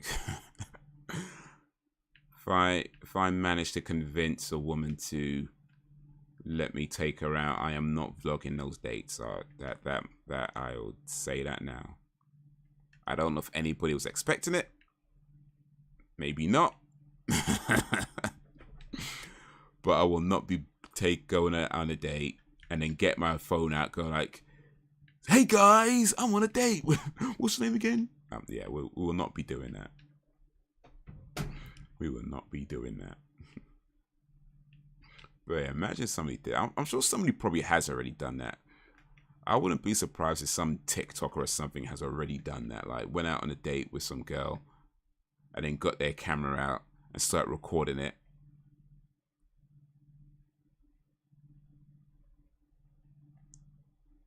People do anything for clout these days. Ish. It has to be done. That's a shame.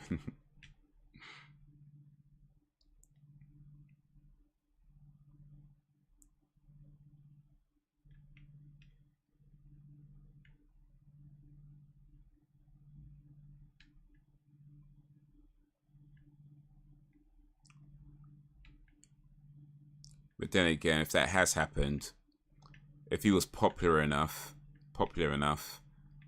she'd probably let it slide.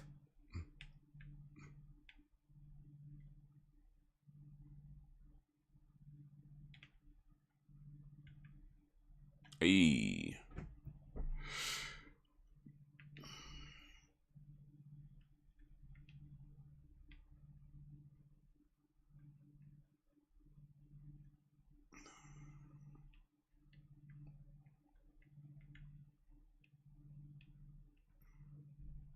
Maybe that's what I need to do. Get super popular on YouTube. Then you can just pretty much do what you want, really.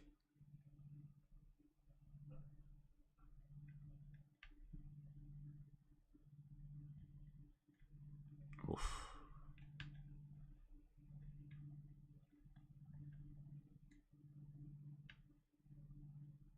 I just want to be famous. Oh.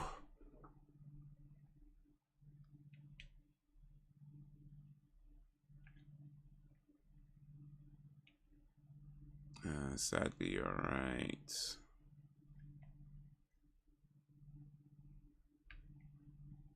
Oof. Sadly, you're right. People seem so obsessed with virtual validation. Yeah, well, the truth is, it's been like that for a while. Like, the internet didn't invent, you know, shallow validation. Like, the internet did not invent that. That's not something that came along with Twitter or Facebook or whatever, or Instagram. It's been there a long time. The only difference now is that it's more obvious, you know. Like, social media just makes it more obvious that people want that shallow validation. And I ain't gonna lie, like, sometimes I find myself wanting that as well. Like, I think maybe all of us at some point do. But hopefully we all kind of move out of that and kind of recognize that's how we're feeling, and that's not a place to be. But clearly not everybody does, you know, and some people go very deep into that whole world of seeking this external validation from these shallow places. I don't know if they rent out homes, but they have centuries old deeds on houses. Okay.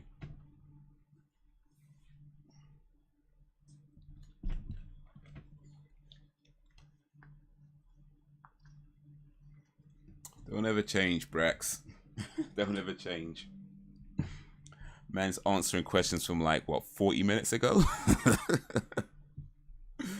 Just like 20, 30 minutes ago or whatever that was. Don't ever change, Brax. It's so cool. It's all good.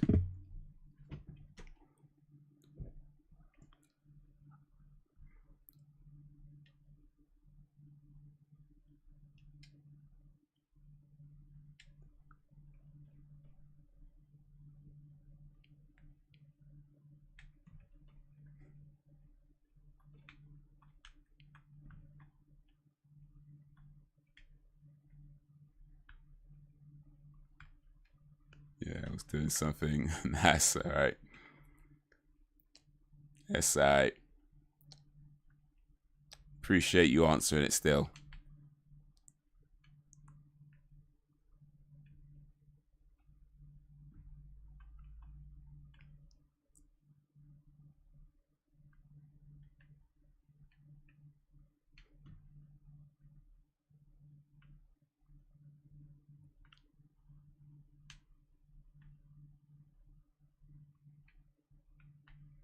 I just want to be famous.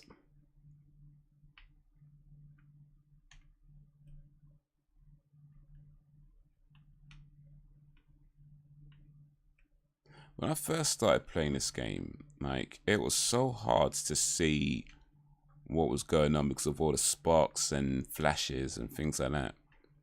But as I've been playing it, even granted I'm not as good as I used to be, but as I've been playing a while now, it just feels like almost like second nature. Like, you just don't even notice a lot of it. Like, I can say exactly what's what.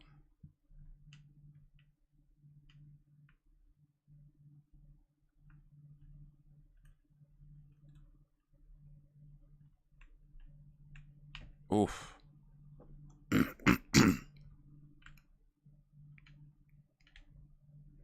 I just want to be famous.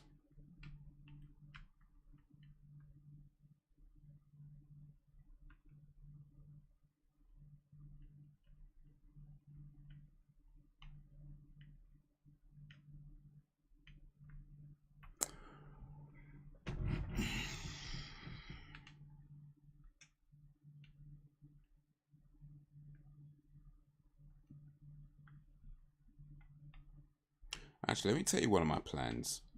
Because, like, maybe sometimes you need to, like, well, as they say, speak your plans into existence, right? So I've been doing more in terms of like health and fitness lately, right? I had this idea, and it's kind of like doing a marathon, like running a marathon, except I don't want to actually run a marathon. That's like 26 miles or something. Like, I don't want to run a marathon. But I do want to run a marathon. And I had this idea of like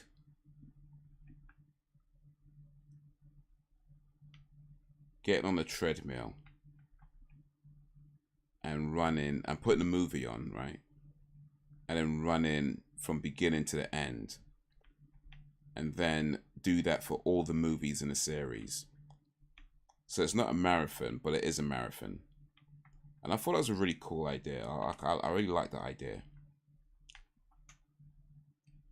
But it might be difficult to pull off because I don't have a treadmill in my house. And I don't think there's space for a treadmill in my house. Certainly not any decent sized big treadmill that you can actually use to run on. So I'd have to do it in the gym. But then it's like, you can't really control what they put on the TV in the gym. So, I don't know when.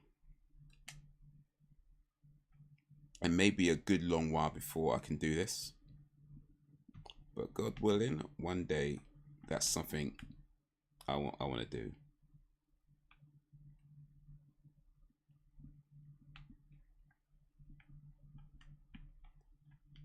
Yeah, you can. I'd suck at this game. Yeah, it's definitely like, don't play if you got epilepsy or something. Like, it might trigger some reaction.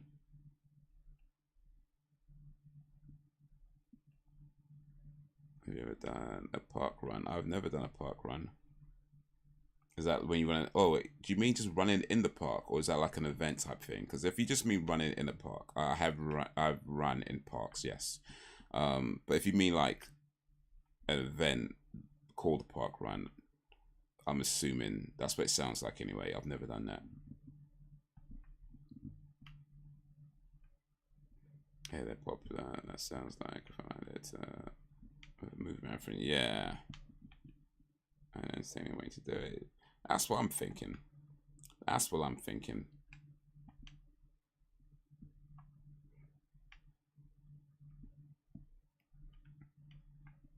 So yeah, I think it'd be cool to do. But I guess it's just doing it and getting the resources to be able to do it. Because you can get, I can like in where I live now, I can get a small treadmill, right? And that'd be fine for like this place. But the problem with small treadmills is that you can't really run on them. Like you can walk on them, and you can walk relatively fast on them, to be fair. On some, well, it depends which one you get. But yeah, you can't really run on them. And I think for what I want to do, I want to be able to run, not just walk fast. Because I think that's part of it as well. It has to be a challenge, you know, to be able to run for 2 hours. That's a lot of running for 2 hours. That's like maybe 10 miles worth of running over 2 hours. That's a lot of running. So that has to be like part of the challenge. I mean, you can walk for like whatever. But to run for 2 hours and then do that for the whole series of movies, that's the challenge. So I'm like, okay, that's what I want to do. I want to challenge myself. I'm not sure if I'm fit enough to do that yet, though. I might need to train up to be able to do that. But yeah. We have weekly groups all over the country where they do mini marathons every week at local parks on weekends, I believe, in the mornings. Oh, okay. All right. I think I've seen stuff like that. Run clubs and stuff like that. Yeah. I've seen stuff like that. You know, I might join. Never, you know, why not? I might join a run club. Not a bad idea. Not a bad idea at all.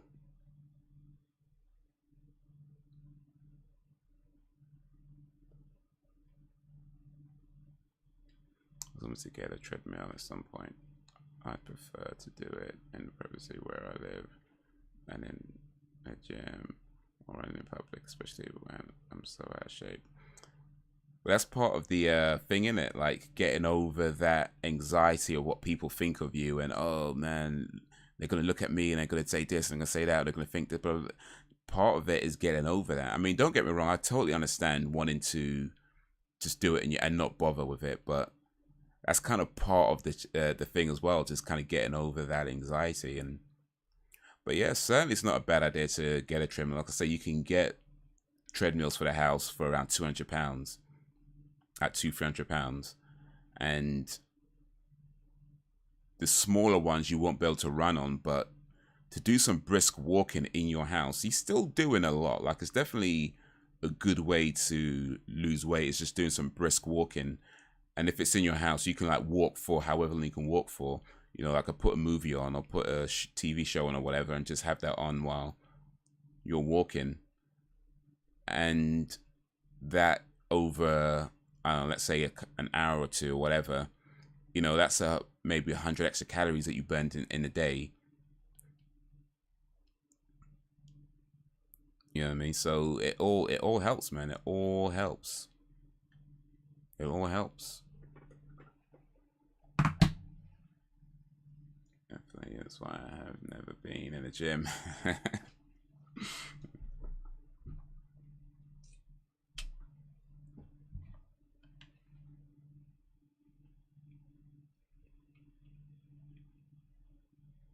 But yeah, gyms can be, to be honest, I don't like, that's not true. That's not, I don't like gyms. That's not exactly true. Gyms are fine. As places, they're fine. But yeah, for sure, sometimes it can feel like awkward and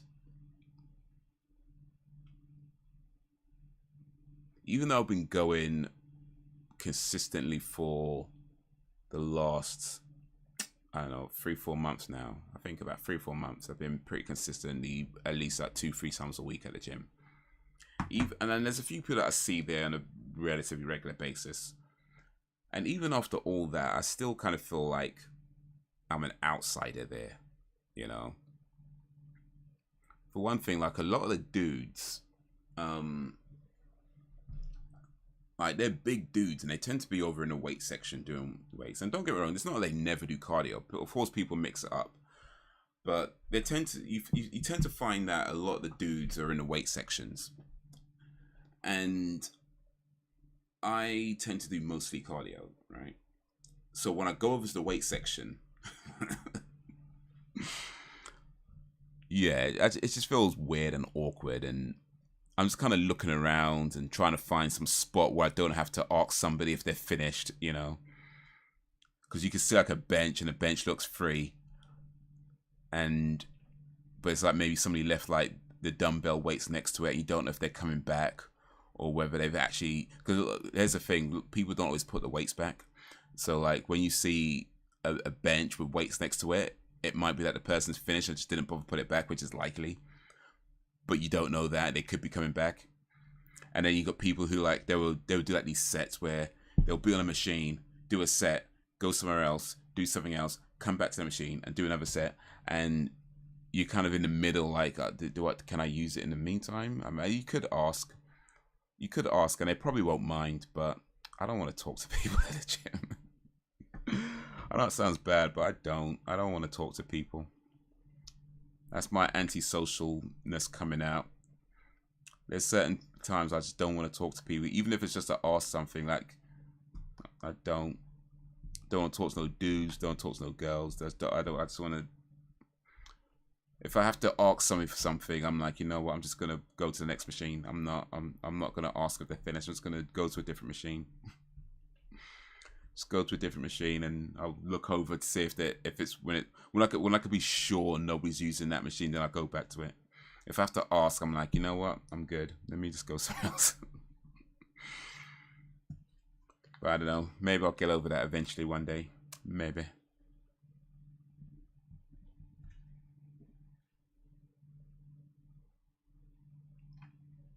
No, you don't come across as antisocial. I don't know what it is. It's not even that I don't talk to people. There's people, I don't think I'm antisocial. I don't. But I think it's just certain situations really where gym seems to be one of them. And I'm not sure why exactly. And by the way, it's not like I've never asked somebody if they've finished with something or if they're using the machine. I have asked. It's not that I've never done that. I have asked on more than one occasion. I just don't like to do it, you know. I don't like to do it. It feels weird and awkward, and I don't like to do it. So most times I just don't. I just like, you know what? I'll go somewhere else.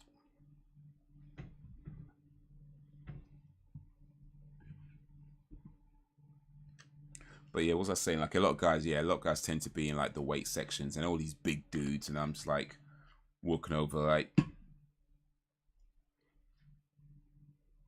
some skinny dude trying to use the weight machines. Like you got these dudes like pressing, you know, they're pressing out these like 30-kilogram dumbbells,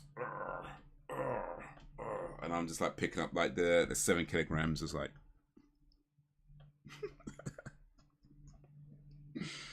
that's me. But you know what? I mean, it's fine because the thing is, I mean, that like I say, it's kind of part of it, and the truth is that I think part of the reason for that is we naturally compare ourselves to people when we shouldn't. And the truth is, I'm not on the same path as these guys. I'm not trying to be on their path. These guys are on, you know, a muscle building path, and that's great. That's great for them. You know, but that's not what I'm trying to do. Like, of course, muscle's important, and it's important to build muscle as a general health thing. But I'm not looking to be like The Rock or something. You know what I mean? I ain't trying to do that. So I'm not the big weights, bro. God, that's not me. So like, as much as it could feel awkward or whatever, like the truth is like I'm not on their path, and I'm not trying to be on their path, and so that's the thing to kind of get over that kind of thing. It's just like, you know what, just let them do what they're doing. And the truth is, nobody cares what you're doing. Nobody cares. That's the real truth. Nobody cares. Like, it's all just stuff in your head. Nobody cares. I promise you that. Nobody cares. Nobody cares, because they're all just doing their own thing. Nobody cares what you're doing, you know, to the point where you could be doing something incorrect and dangerous and nobody's gonna say nothing because nobody cares. That's how much people do not care. They're just gonna be in the gym doing their thing, and they won't even notice you most times because they're just too in the zone doing their thing. So it's like, honestly, like a lot of times, and I say this to myself as well, like, you need to get over yourself, like, because I promise you, nobody cares. And that applies to me too. I need to get over myself and just go do what you need to do and leave, and don't even worry about it.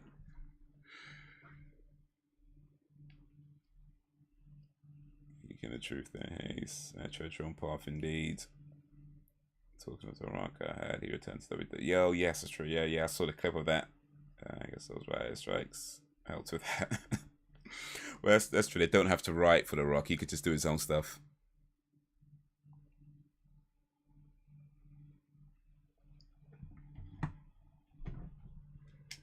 He could just freestyle.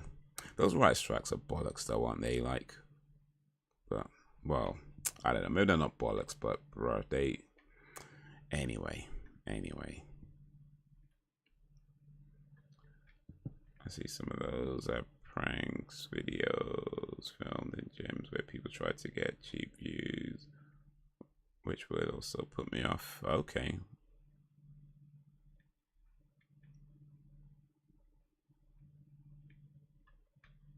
Well, are they dangerous pranks or like just silly having fun type pranks?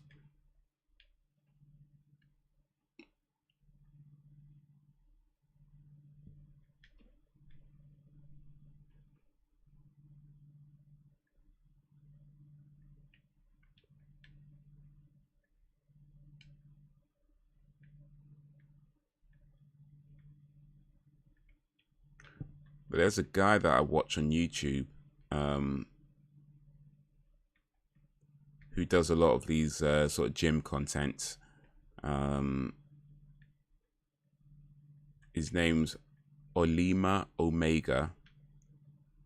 And yeah, he just does these like funny videos, and a lot of them are in the gym.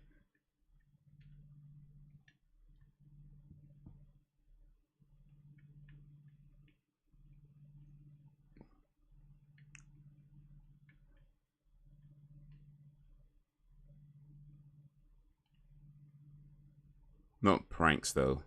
Well, at least I don't think I see any pranks.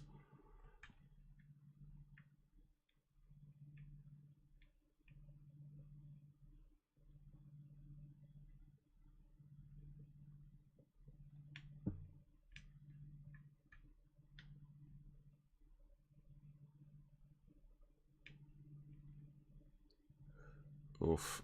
Oh, too close, bruh.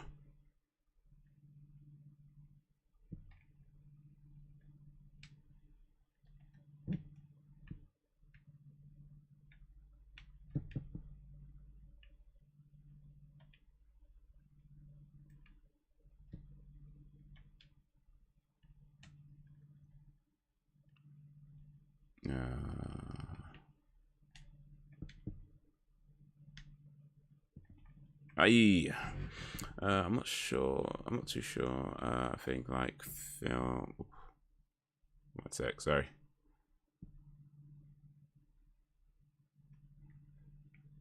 Trying to not get hit.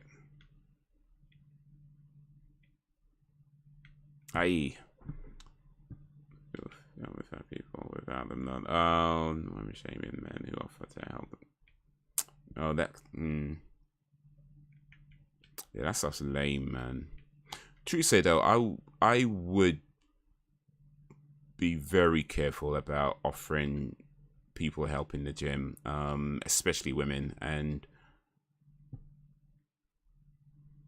this might sound kind of wrong, but at the end of the day, you also got to look out for yourself too. Like, most times, like 8-9 times out of 10, you know, if you offer somebody help, they're fine with it, right?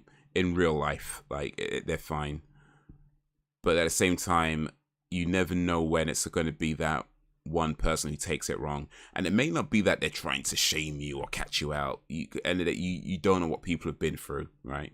You don't know what happened to them the day before. And especially, like, you know, women who are, you know, pretty, right? They get a lot of attention, right? So I would say the gym is probably one of the worst places you could be trying to offer somebody help, unless it's like a clear case of they are in danger, you know, like, unless it's like a super clear, no ifs or buts about it, they are in danger, then it's like, okay, cool. But if you're just trying to offer someone advice, I'd say just don't, unless the situation calls for it. Like, you know what I mean? Like, maybe if you ever become like a, I don't know, personal trainer or something, I don't know, gym staff. Unless the situation calls for it, it's best to just don't, because you never know when it's going to be that one time that you approach somebody who's already had a bad day, you know. And a lot of people do record stuff in the gym, they're recording themselves, but the moment something kicks off, you best believe them cameras are turning towards you. You know what I mean? So a lot of people record themselves in the gym, but they hear something kicking off, those cameras are turning towards you. So, like, unless it's like a clear case of this person is in clear danger, yeah, just leave it. If anything, tell one of the staff members and they can deal with it. But true say, because the thing is, like, a lot of dudes be getting like all mad in the gym. Like, a lot of guys don't know how to behave. And that's the other sad truth as well. Like, a lot of guys just don't know how to behave. Like, they be in the gym, you know, trying to be like, oh, let me help this girl.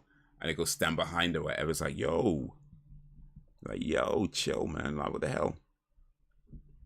But a lot of guys don't know how to behave. So that is a real thing.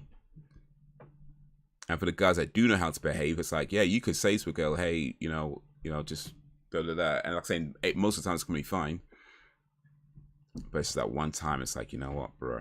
And now you're all over social media and everybody's calling you a creep. It's like, you know what? I don't need this. So yeah, just don't.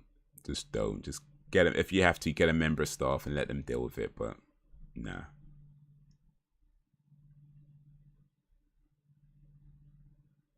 I'm written up being one of the fat people, secretly filmed and shamed, I bet.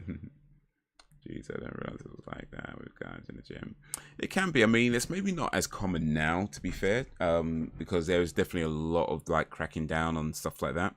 So it's maybe not as common now, but yeah, it's not a made up thing that when you hear girls complain about guys in the gym, it's definitely not made up. Definitely not made up. So yeah, I would just say, you know what? Just don't. Unless it's clear they're in danger, just don't. And then you don't know them. And if they're not in any kind of physical danger, it's fine. They can learn from their mistakes, you know what I mean? They can learn from their mistakes. You don't need to get involved.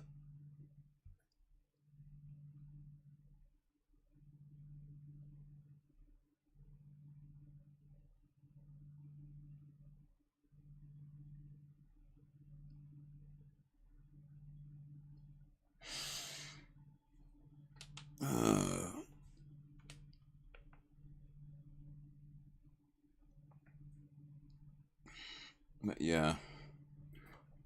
Home workouts are a good thing. In fact, you know what? In all honesty, like, you don't need a gym membership. You know, you really don't. Like, it's good to have one because, you know, gyms offer better equipment and more space and blah blah blah blah blah blah blah blah blah, right? But the reality is, you do not need to ever step foot in the gym, and you can, you know, get fit, lose weight, all of that you can just do with the stuff that you have now. Like, even the home treadmill, it's good to have it, but it's never look at these things as essential. because none of these things are essential. They're good to have and they definitely help, but none of them are essential. You know, the most important thing and the only essential thing is the attitude, because that's what's going to carry you through everything. You know, like, you can't get to the gym one day, okay, I can do something else. The treadmill that you bought for your house breaks, okay, I could do something else. The attitude is what's going to carry you through. You know, so treadmills, great if you can get it. Gym memberships, great if you can get it. All these cool fancy equipment, great if you can get it, but the most important thing is attitude. Because without that, it's like everything else is just, you know, material.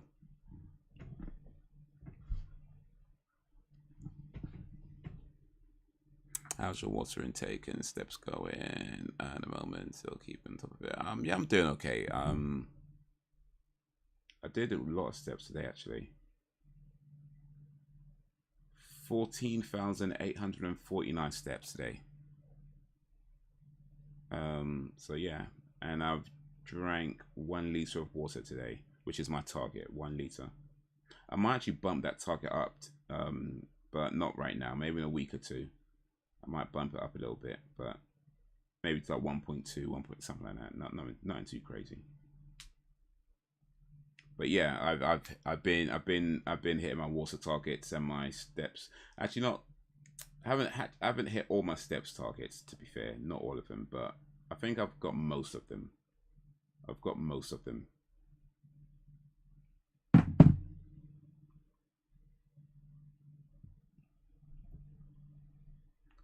Do you find it difficult to get motivated in the winter months? Well, I guess we'll find out. We'll find out. The most I've done it was actually recently. It was where's it gone? Here we go. Yes, 17,499. That was on Tuesday, just gone. So that's my most in one day, 17,499. Yeah, that's what's recording my steps, by the way. So the Fitbit's recording it all. By the way, I'm saying 17,499. To be honest, I know not all of those are actual steps. Like, you know, it does count some false steps, right? But most of them would be real. Most of them would be real. And especially on Tuesday, because I wasn't driving that much on Tuesday, so most of those are real steps. But yeah, the Fitbit's going okay. I mean, I like it. Like, again, it's not essential, but it helps. You know, step counter, calorie counter, lets you know how many calories you've burned, and that's good for knowing your calorie intake. Because if I know that I've burned 1,000 calories, you know, I can make a decision about whether I should have, you know, 5 slices of cheesecake or not, right? Because I mean, I'm sure you know this, but it's very easy to exceed your daily calorie limit without realizing. It is super easy to exceed your limit. So yeah, when you know how many calories you burned, you can just make better choices about what you eat and when you eat.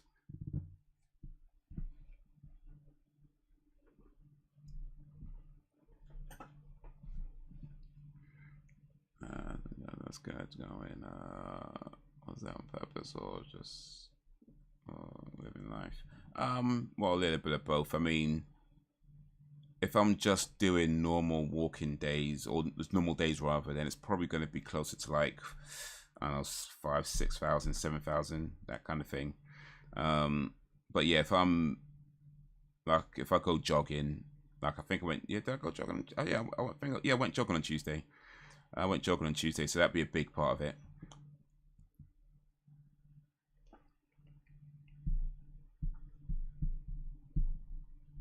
That's proof. It's easy.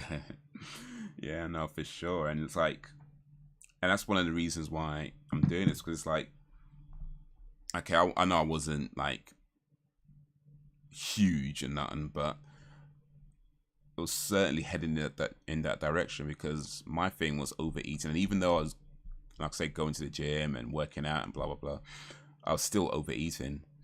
So that was my thing. Like, you kind of realize that you're moving in the direction that, okay, I'm fine now, but I'd rather do something about it, you know, before it becomes a problem, because, well, I ain't a young man no more. I can't rely on just like your natural immunity taking care of everything. It's like, nah, I ain't a young man no more. So I was like, you know, I need to do something about this before it becomes a problem.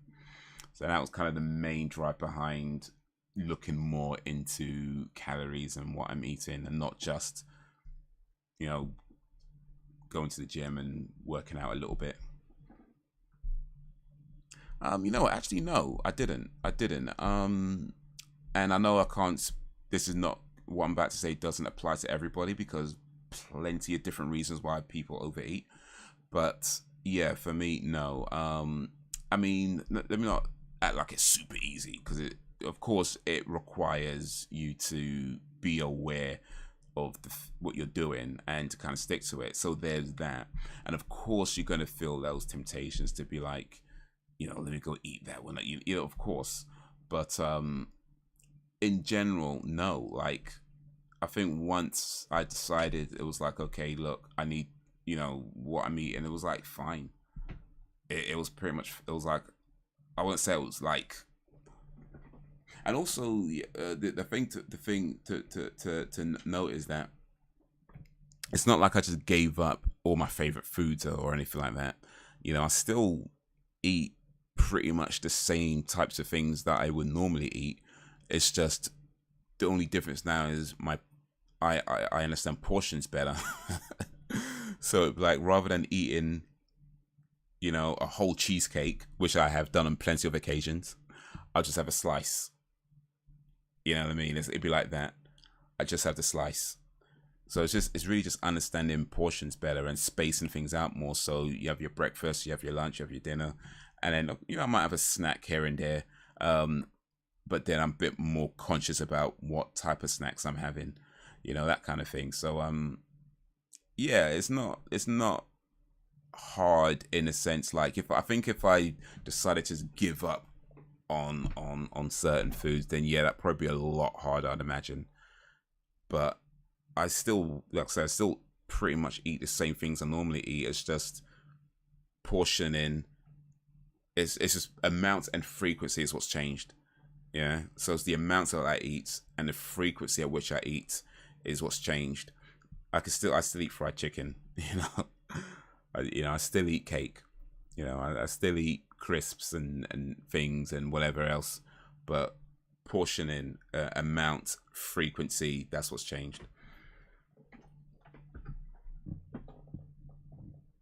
Best again out of the 1st October. It's hard trying to find correct meal plan, though. Lots of conflicting info out there. Do you have a set meal plan? It's good to know. Not really a set meal plan. I mean, I would say just apart from breakfast is where I would usually have something like porridge or shredded wheat, you know, for breakfast, and have that with a banana and coffee. I mean, you know, I have the coffee in a cup, not the coffee in a cereal. Although, that would save time. Might not be a bad idea. Put a coffee in a cereal, save time. Yeah. But yeah, my breakfast is like. But I think, to be fair, that my breakfasts have always, well, not always, but mostly been pretty light anyway. Like, it's even when I was overeating, I typically had a light breakfast anyway. So yeah, there's no real change there. But yeah, I think apart from that, I don't plan out a lot of what I eat. It's just knowing that if I'm gonna eat something, I'm just trying to understand what I'm eating, how much should I be eating, and that kind of thing. Like, for example, if you have a sandwich, like 2 loaves of bread, tuna fish, cheese, you know, something's a basic sandwich, right there, that's like 400 plus calories, right?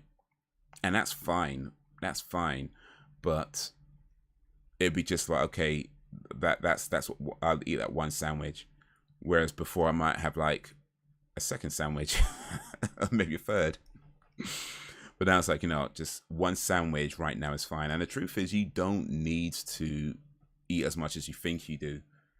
You know, you really don't. You really don't need to eat as much as you think you do, and that's part of, I guess, getting over the certain habits. You know, you don't need to eat as much as you think you do. Like you can have one sandwich and be fine for the next 4, 5 hours, 6 hours. You know, like you don't need to eat as much as you think you do. But yeah, having the calorie counts, like I said, it helps a lot, because now I'm like, okay, I mean, today's quite a lot because I was at the gym today. So today I'm over 3,000 calories burned in a day, like 3,331. And I've consumed 1,600 and something. So I've still got a little bit of space. I can still have a little something. Without going over, you know. So things like this, like I say, it's not essential, but it helps.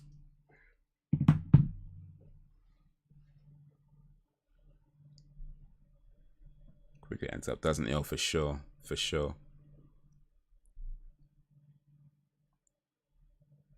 Yeah, a lot of time we think we are angry, we're just actually thirsty. You know, that's probably true. That's probably true. That's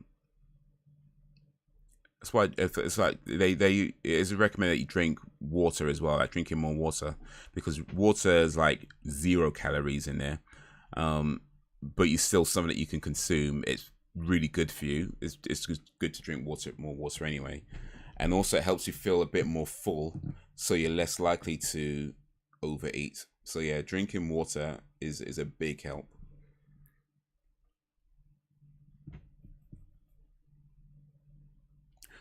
So I don't know if you could see it from here. It might be a bit blurry, but so the watch counts my calories burned, right?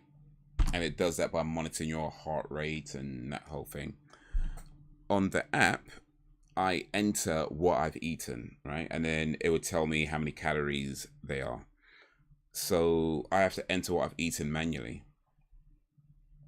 And today, yeah, I've had so far 1,664 calories, which is about, I'd say, normal for a day now. Like for the last couple of months, that's about normal what I'd have in a day. I don't normally I don't normally burn 3,000 calories in a day. That's a lot for me. But yeah, like I said, I was at the gym. I did a lot of running earlier, so that's a big part of that. So yeah, you enter what you're eating. It monitors what you're burning, and then you can just kind of compare what you've taken in and what you've put out, and whether you could treat yourself to a little snack or not. You know, you can make those decisions based on that. But I'll probably eat something else just before I go to bed, just because, yeah. You want to stay under your calories burned, but I'm right now I'm quite far under. So yeah, maybe have a little something before I go to bed.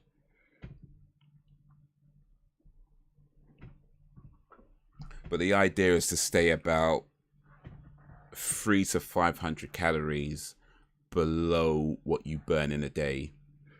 Right, so if you burn 2,000 calories in a day, then you want to consume about 300 to 500 calories less than that.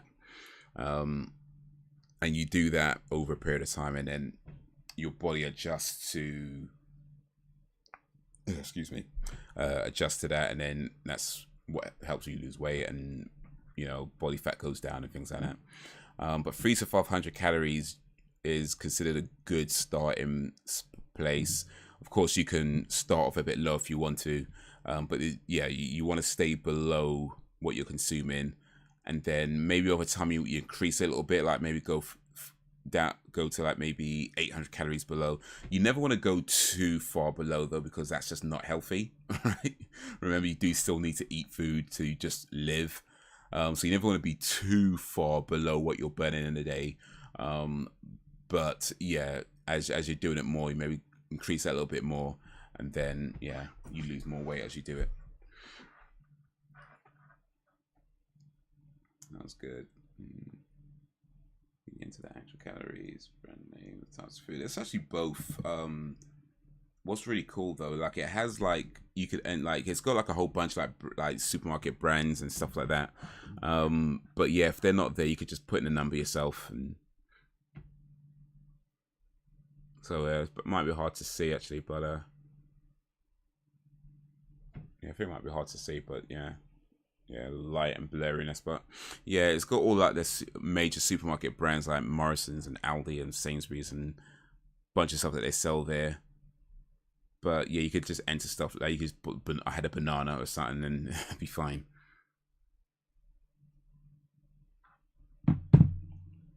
I hear that recommended weight loss 1 to 2 pounds a week. Yeah, that's about right. Yeah, you don't want to go too. You don't be losing too much weight in a week because it wouldn't be healthy. It's not sustainable. You can make yourself real sick going too much in a week. But yeah, 1 to 2 pounds a week is good. I mean, you could probably. I mean, when I'm trying to say this in a delicate way. But if you're a larger person, you know, in your first few weeks, you'll probably lose more than 2 pounds in your first few weeks, just because when you know, being a larger person, if you're not as used to moving, when you start moving, your body's going to react differently to it. So in your first few weeks, you'll probably lose more than like 2 pounds. I'd imagine like you might be as much as like 4 or 5 pounds. And that's fine, you know, as long as you're staying as long as you know you're doing it in a healthy way. It's fine if you lose a bit more than that 1-2 pounds. But after you've been doing it for a little while, yeah, you find that slows down to about the 1-2 pounds per week, because your body's getting used to the exercise more, and now you might have to maybe work a little bit harder more, you know, that kind of thing. So yeah, that's something to note for when you do start, that you'll probably lose a bit more than that 2 pounds. You don't need to worry about being delicate. Come on, I'm sure you're not a bastard.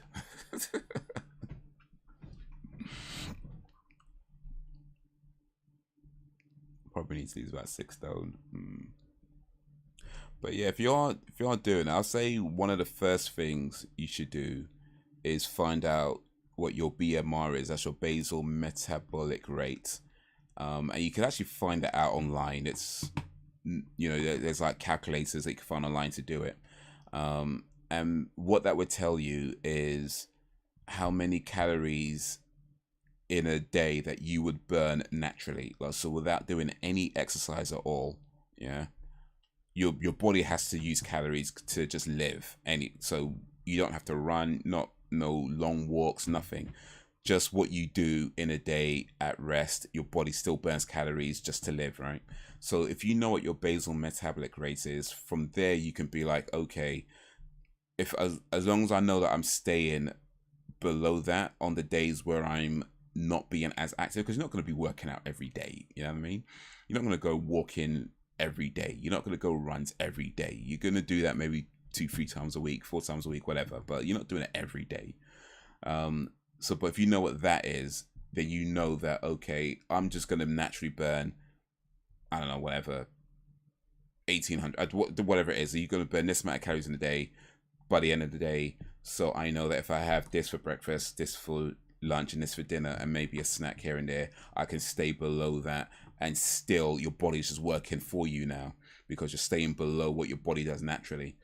So yeah, you can literally lose weight without ever stepping foot in the gym, without ever doing any exercise. It would take longer, right? But you can do that just by knowing your BMR and adjusting your diet accordingly. I'll have to check online. Is there a website you use? There's one I found. Let me see if I can find it again. I would say that the ones that you do online won't be as accurate as you can get machines that measure it, right? Those are going to be more accurate. But yeah, you don't have to worry too much about that. I mean, in all honesty, it's like the difference is probably going to be negligible. You'd be fine with an online. I mean, it's an estimate, right? It's an estimate. Even if it's not exactly what yours is, it gives you a good guideline. So let me see if I can find a BMR calculator for you. Because I know I was using one the other day. I think this is it. Is this it? Yeah, this is it. All right.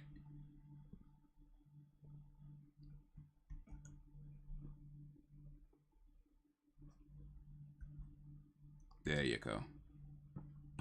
There you go. The only time I usually run is after the ice cream. Hey, maybe that's what you need to do.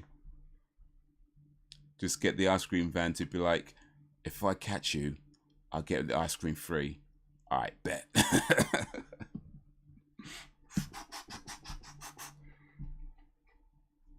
You know what? I ain't gonna lie, man. That might be a good motivator. Free ice cream. That'd be a good motivator. That's all good, man. It's all good. If I could help a little, I'm glad.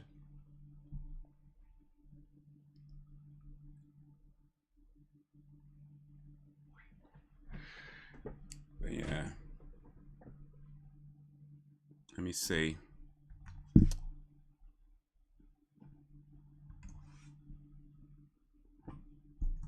I'm gonna put in some details.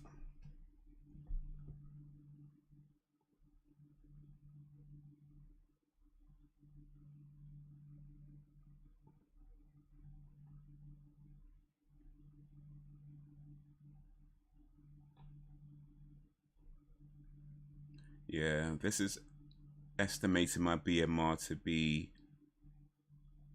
1,759 calories a day, which is not far off what the machine tells me. So the machine tells me it's 1,820 something. I can't remember right now, but yeah, it's pretty close. It's pretty close. So I'm good with that. I'm good with that.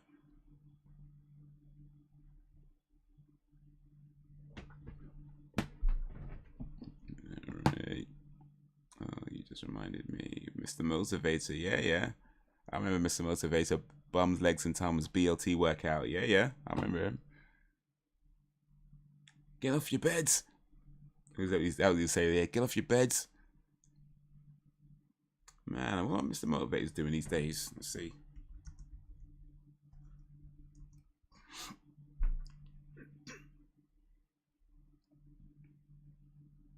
He's 70 years old now.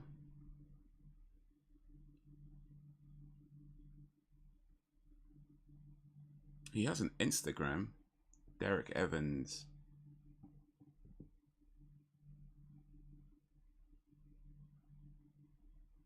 Real Mr. Motivator.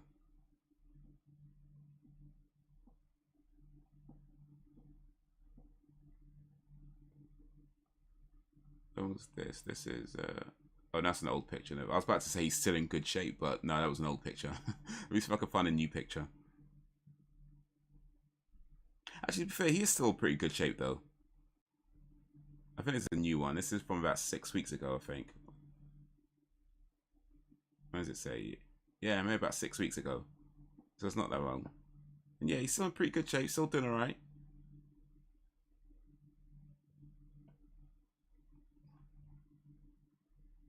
Those were the days indeed. Yeah, for real, for real.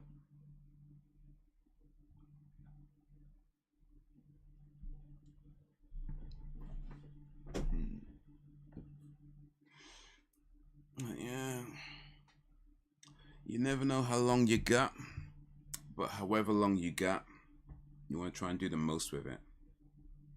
Fair play indeed. I mean, he looked after himself. He was clearly stayed healthy.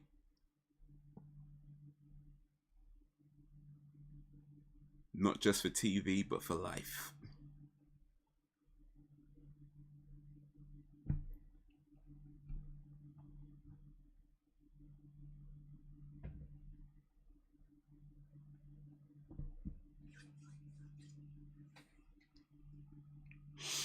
Yeah.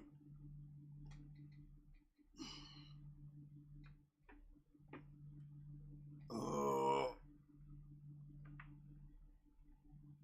Oh, all right, all right, all right. Let me have one more go at this dumbass game. It's not a dumbass game. I like this game. I'm just not that good at it anymore. Let me have another little go at it. See if I can beat my score for today.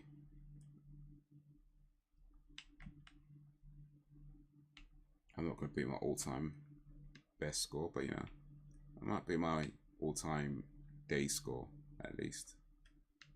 That's a possibility.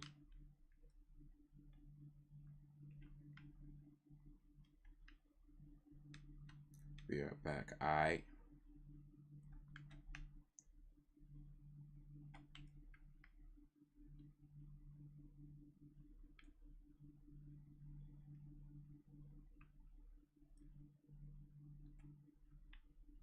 Oof.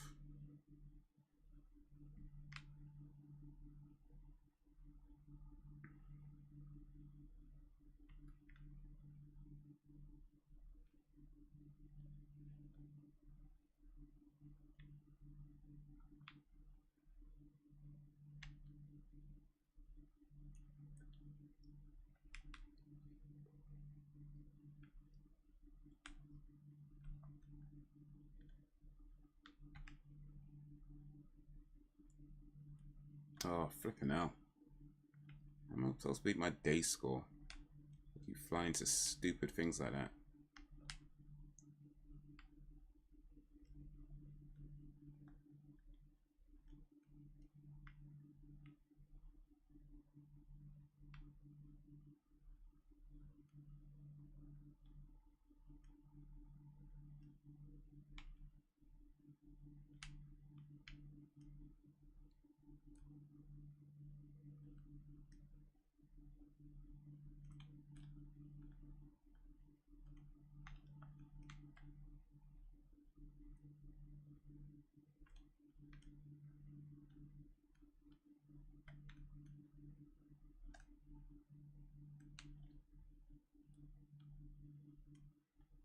Hey, one more life, man.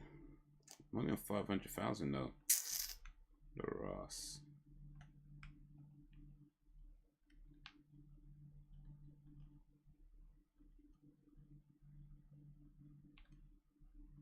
Not even a million yet.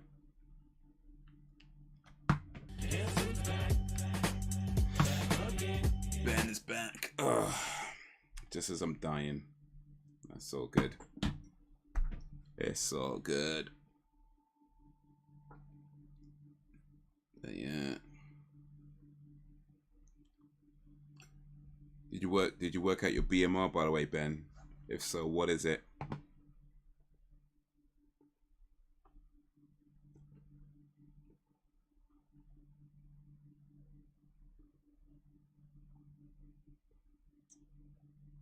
That's so good. We having fun out here.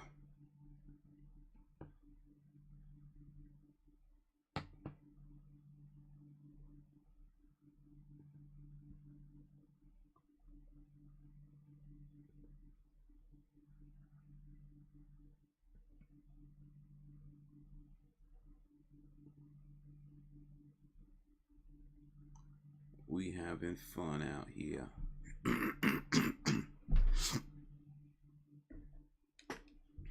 right. One more go. I'll check out a bit. Mostly been drinking too much water today.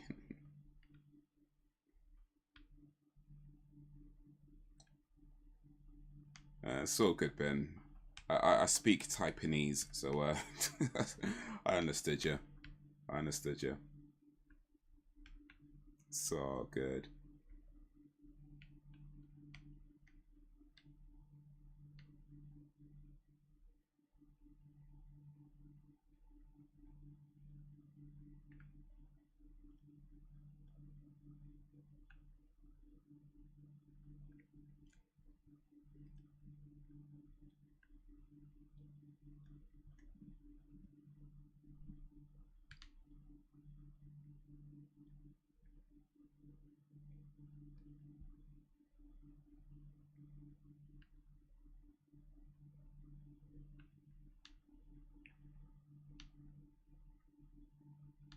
It's so good. It's so flipping out, man. Getting killed by a bloody windmill, you know. All stupid. Man getting chefed out by a windmill. Man getting shanked by a windmill, you know.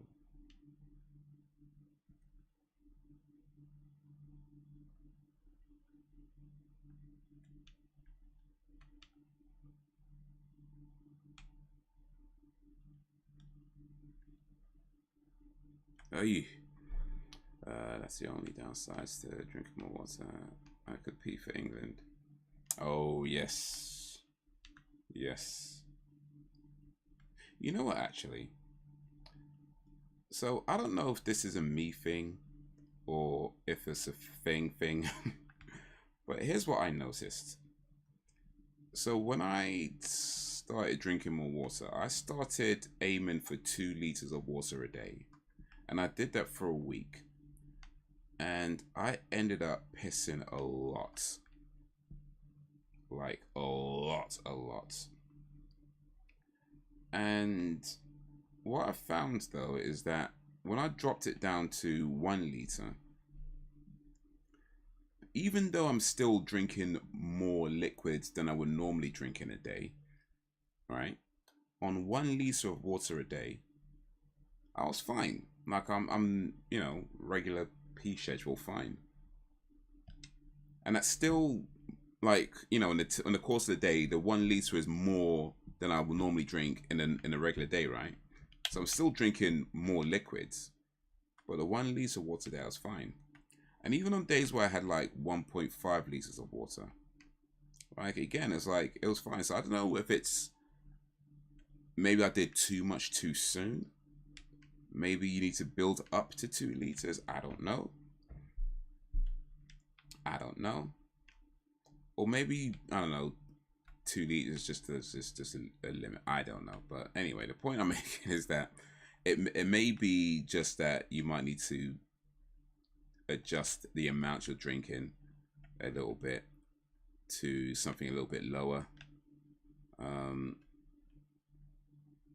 And then once you get used to doing that, maybe kind of gradually build it back up to where you want to be.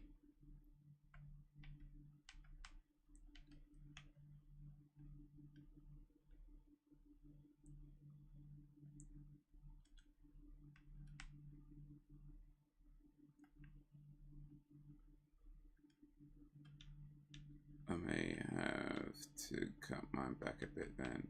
Can't be doing my kidneys that good. I've been doing about 2 liters a day. Yeah, it might be just, yeah, drop it down to maybe 1 liter a day and then see how that feels.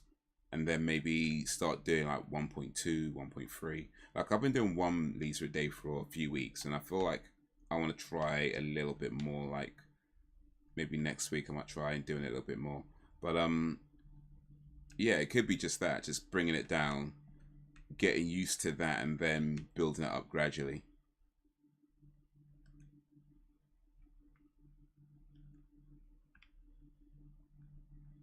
Because the ways I sees it, I mean, I don't know what your job is, but unless your job involves sitting on the toilet, it's going to be awkward. You know what I mean?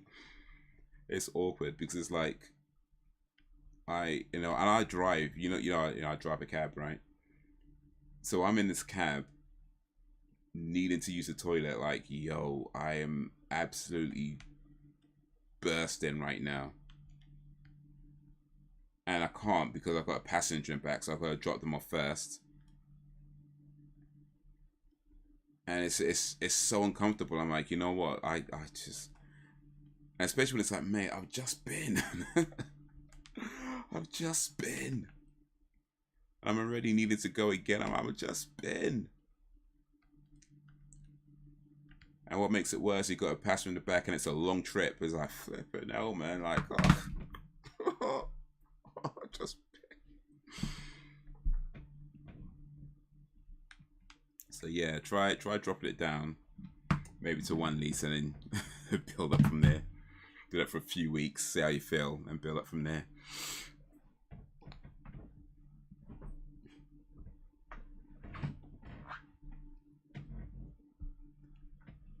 So yeah,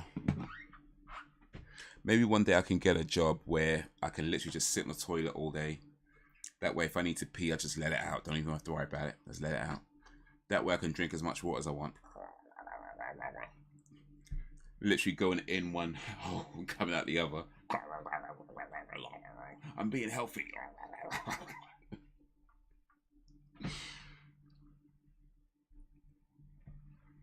Yeah, that's the gold, man. That's life goals right there.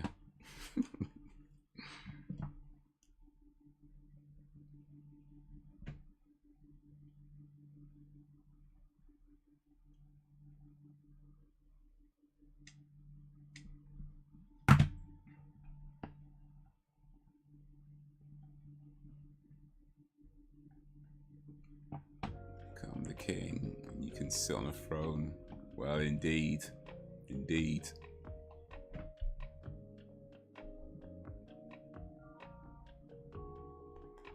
King of my castle.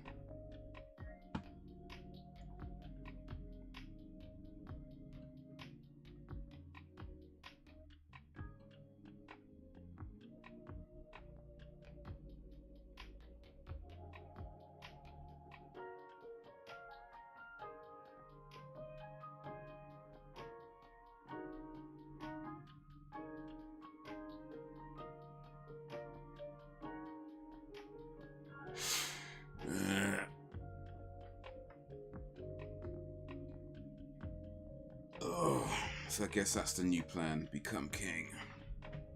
Good song. Well, indeed. What I'm gonna do project,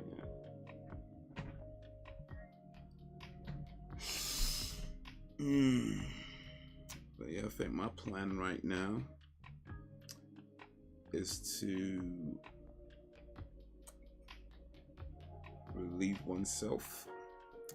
Put a little food in my stomach, just a little bit of food. I've been very active today, so I think I've earned just a little bit more food. I can have a little bit more. Then I'm gonna go to bed and do it all again tomorrow. Well, not all, but you know, some of it. But for now, next live stream should be not Monday, Tuesday.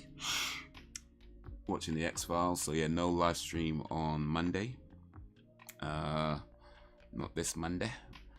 I'll be going out and I probably won't be back in time, and even if I am, just be kind of long and tired. So yeah, no live stream on Monday. So yeah, Tuesday, TV Tuesday, watching the X-Files. Watching Neighbours for 1 week only. Watch a few episodes of Neighbours. See how the new series is starting, and then we get back to the X-Files season 4. Not the X-Files, not this week. But guys, you've been awesome as always. Appreciate you and all that you do. Thank you for keeping me company. Thank you for keeping it lively. Until whenever, if ever, hopefully Tuesday. Peace.